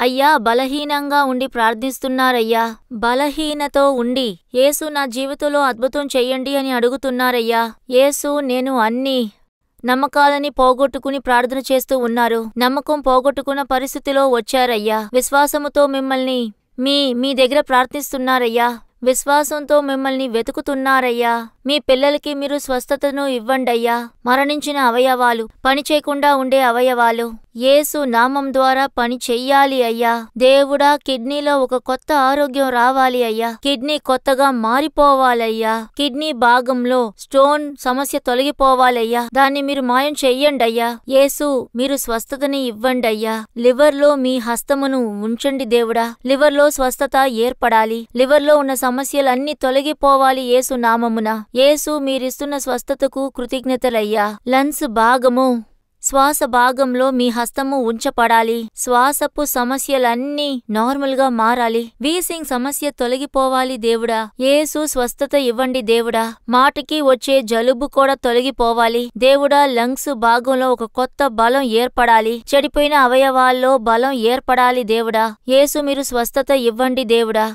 చెడిపోయి ఉన్న హృదయము కొరకు మేము ప్రార్థన చేస్తున్నాము దేవుడా. అది కొత్త హృదయముగా మారాలి దేవుడా. మారేలా చెయ్యండి దేవుడా. మీరే స్వస్థత ఇవ్వాలి దేవుడా. హృదయంలో స్వస్థత ఏర్పడాలి. థైరాయిడ్ గెడ్డలు తొలగిపోవాలి. గెడ్డలు తొలగాలి దేవుడా. అనవసరమైన గెడ్డలు యేసు నామం ద్వారా తొలగిపోవాలి. క్యాన్సర్ గెడ్డగా ఉంటుందేమో అని ప్రార్థిస్తున్నారయ్యా. అన్నిటినీ మీరు నార్మల్ గా మార్చేయండి. గెడ్డలను మాయం చెయ్యండి. శరీరంలో కనిపించే గెడ్డలు మాయం అవ్వాలి దేవుడా. మాయం చెయ్యండి దేవుడా. యేసు స్వస్థత ఇవ్వాలి దేవుడా. కంటిలో వివరమైన చూపు ఏర్పడాలి దేవుడా. నరాల మండలంలో మీ చేతుల్ని ఉంచండి దేవుడా. మీరే ఆ పిల్లలకి స్వస్థత ఇవ్వండి దేవుడా. మీరు స్వస్థత ఇచ్చినందుకు కృతజ్ఞత కృతజ్ఞత. ఎముకలో మీ యొక్క స్వస్థత శక్తి రావాలి. అరిగిపోయిన ఎముకలు బాగవ్వాలి దేవుడా. ఎముకలో కనిపించే నొప్పులు తొలగిపోవాలి దేవుడా. ఎన్నెముకలో కనిపించే నొప్పి సమస్య తొలగిపోవాలి. ఎముకలో కనిపించే సమస్య తొలగిపోవాలి. ఎముకలో కొత్త బలము స్వస్థత ఏర్పడాలి. మీరు ఇస్తున్న స్వస్థతకు కృతజ్ఞత.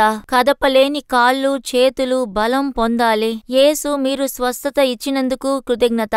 ప్రతి ఒక్కరిని తాకి స్వస్థత ఇచ్చినందుకు కృతజ్ఞత. తలనొప్పి సమస్య, మైగ్రేన్ సమస్య, ఒకవైపు తలనొప్పి యేసు నామం ద్వారా నయమవుతుందయ్యా. యేసు నామం ద్వారా స్వస్థత ఏర్పడుతుంది. యేసు మీరిస్తున్న స్వస్థతకు కృతజ్ఞత అయ్యా. స్వస్థత ఇచ్చినందుకు కృతజ్ఞత. ఎంతో మంది పిల్లలు అడ్డులతో ప్రార్థన చేస్తున్నారయ్యా. ఆశీర్వాదం ఎదురు చూస్తూ ప్రార్థన చేస్తున్నారయ్యా. ఆ పిల్లలని మీరు ఆశీర్వదించండి. పిల్లలకి గర్భపు బలము కావాలి. వారి యొక్క పిల్లల కోసం ప్రార్థన చేస్తున్నారు. వారి కోసం మేము ప్రార్థన చేస్తున్నాము. వారిని మీరు ఆశీర్వదించండి. వారికి పిల్లలు ఇవ్వండి. వారి జీవితంలో కనిపించే అడ్డులు తొలగించండి. దేవుడా, జీవితంలో అడ్డుతో ఉన్నారయ్యా. ఉద్యోగానికి అడ్డు, చదువుకి అడ్డు, అన్నిటినీ మీరు తొలగించి జ్ఞానం అనే వారికి ఇవ్వండి. చదువుకునే పిల్లలకి జ్ఞానాన్ని ఇవ్వండి. మీరు ప్రతి ఒక్కరిని తాకి ఆశీర్వదించినందుకు స్తోత్రం. వ్యాపారాన్ని ఆశీర్వదించండి. బిజినెస్ ని ఆశీర్వదించండి. దేవుడా, అప్పుల సమస్యని తొలగించండి. ఉద్యోగం చేసే చోట ఆశీర్వదించి వాళ్ళకి ఉద్యోగం బావుండాలి. దేవుడా, మీరు ప్రతి ఒక్కరిని ఆశీర్వదించినందుకు స్తోత్రము. దేవుడా, మీరు అన్నిటినీ గొప్పగా చేస్తున్నందుకు స్తోత్రమయ్యా. మీరు ప్రతి ఒక్కరిని తాకి ఆశీర్వదించినందుకు స్తోత్రము. మీరు స్వస్థత ఇచ్చినందుకు కృతజ్ఞత. యేసు నామము ద్వారా ఆమెన్.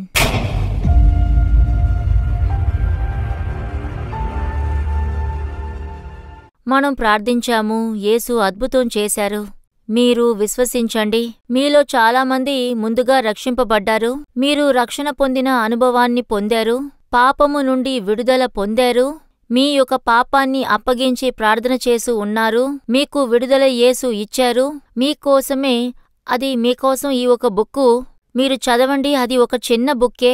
మీరు అడిగితే మేము ఉచితంగానే పంపిస్తాం. ఇప్పుడు మీరు దేవుని యొక్క పిల్లలు. ఈ బుక్ పేరు ఇప్పుడు మీరు దేవుని పిల్లలు. ఈ బుక్కునేమో మీరు అడిగారు అంటే మీకు స్క్రీన్లో కనిపించే వాట్సాప్ నంబర్కి మీరు IDP అని పంపించారంటే మీకు దీని లింక్ వస్తుంది. దాంతో మీరు డౌన్లోడ్ చేసుకోవచ్చు. మీకు స్క్రీన్లో కనిపించే ఈ మెయిల్ ఐడికి పంపించిన ఈ బుక్ని మేము మీకు పంపిస్తాము. చిన్న బుక్కే. మీరు చదవండి. మీరు దేవుని పిల్లలుగా ఉన్నారు. దాని గురించి విషయాలు, మీరు ఏం చెయ్యాలి అనే విషయాలు మీకు నేర్పించబడతాయి. ఇదేమో అన్ని భాషల్లోనూ ఉంది. తమిళు, తెలుగు, హిందీ, కన్నడము, మలయాళము, మీకు ఏ లాంగ్వేజ్ కావాలో మీరు దాన్ని ఉపయోగించుకోండి. ఇది మీరు చదివితే మీకు ప్రయోజకరంగా ఉంటుంది. ఇంకొక ప్రకటన, మీరేమో యేసు విడిపించుచున్నాడు మాసపత్రిక మీకు కావాలి అంటే మీరు ప్రతి నెల చాలా శీర్షికలతో మీకు వార్తలతో మీకు ప్రతి నెల ఉచితంగా యేసు విడిపించుచున్నాడు పత్రిక పంపిస్తాం. ఇది కూడా తమిళం, ఆంగ్లం, హిందీ, మలయాళం, తెలుగు, కన్నడ భాషలో విడుదల అవుతుంది. మీకు కావాలంటే స్క్రీన్లో కనిపించే ఈ నంబర్కి మీరు కాంటాక్ట్ చేయండి. అలా మీరు కాంటాక్ట్ చేసినప్పుడు ఉచితంగా మీకు ఇది పంపించబడుతోంది. లేదా మీరు యేసు విడిపించుచున్నాడు వెబ్సైట్లో స్క్రీన్లో కనిపించే ఈ మెయిల్ ఐడి కూడా మీరు కాంటాక్ట్ చేశారంటే మీకు ఇది పంపించబడను. ఈ కార్యక్రమం మీకు ప్రయోజనకరంగా ఉంది కదా. ఈ కార్యక్రమం సమర్పించిన స్పాన్సర్స్ కి ప్రార్థన చేయబోతున్నాం. తండ్రి, ఈ కార్యక్రమాన్ని సమర్పించిన ప్రతి బిడ్డ కోసం ప్రార్థన చేస్తున్నామయ్యా. ఈ బిడ్డలు మీ పరిచయ కోసం ఇచ్చారయ్యా. ఈ బిడ్డల జీవితంలో ఉన్న సమస్యలు అన్నీ మీరు తొలగించినందుకు కృతజ్ఞతలయ్యా. ఈ పిల్లలు దేవుడా పరిశుద్ధపడాలి. మీ యొక్క రాకకు సిద్ధం అవ్వాలి. ఈ బిడ్డలు ఒక ఫలితము పరలోకములో ఉన్నందుకు స్తోత్రములు. యేసు నామము ద్వారా ఆమెన్. యేసు అద్భుతం చేశారు. ఒక సంతోషం, ఒక ఆనందం. యేసు అద్భుతం చేశారు, విడుదల ఇచ్చారు, రక్షించారు. అందువల్ల ఒక సంతోషం హృదయంలో ఉంది కదా. యేసు మనతో మాట్లాడారు, ఎన్నో కార్యాలను తెలియచేశారు, వివరంగా మాట్లాడారు. అందువల్ల యేసుని స్తుతిస్తూ ఉండండి, ఆయనతో మాట్లాడుతూ ఉండండి. చాలా కార్యాలు ఆయన మీకు నేర్పిస్తారు. ఆయన ఎల్లప్పుడూ మీతోనే ఉండి నడిపిస్తారు. ఆమెన్. మరిన్ని వివరములు, ప్రార్థన అవసరతల కోసం సంప్రదించండి. యేసు విడిపించుచున్నాడు పరిచర్యలు, 4 మావడి. తూతుక్కుడి జిల్లా 628211. మా ఫోన్ నంబర్లు 9487734603, 8106072222, info@jesusredeems.org. దేవుడు మిమ్మును దీవించునుగాక.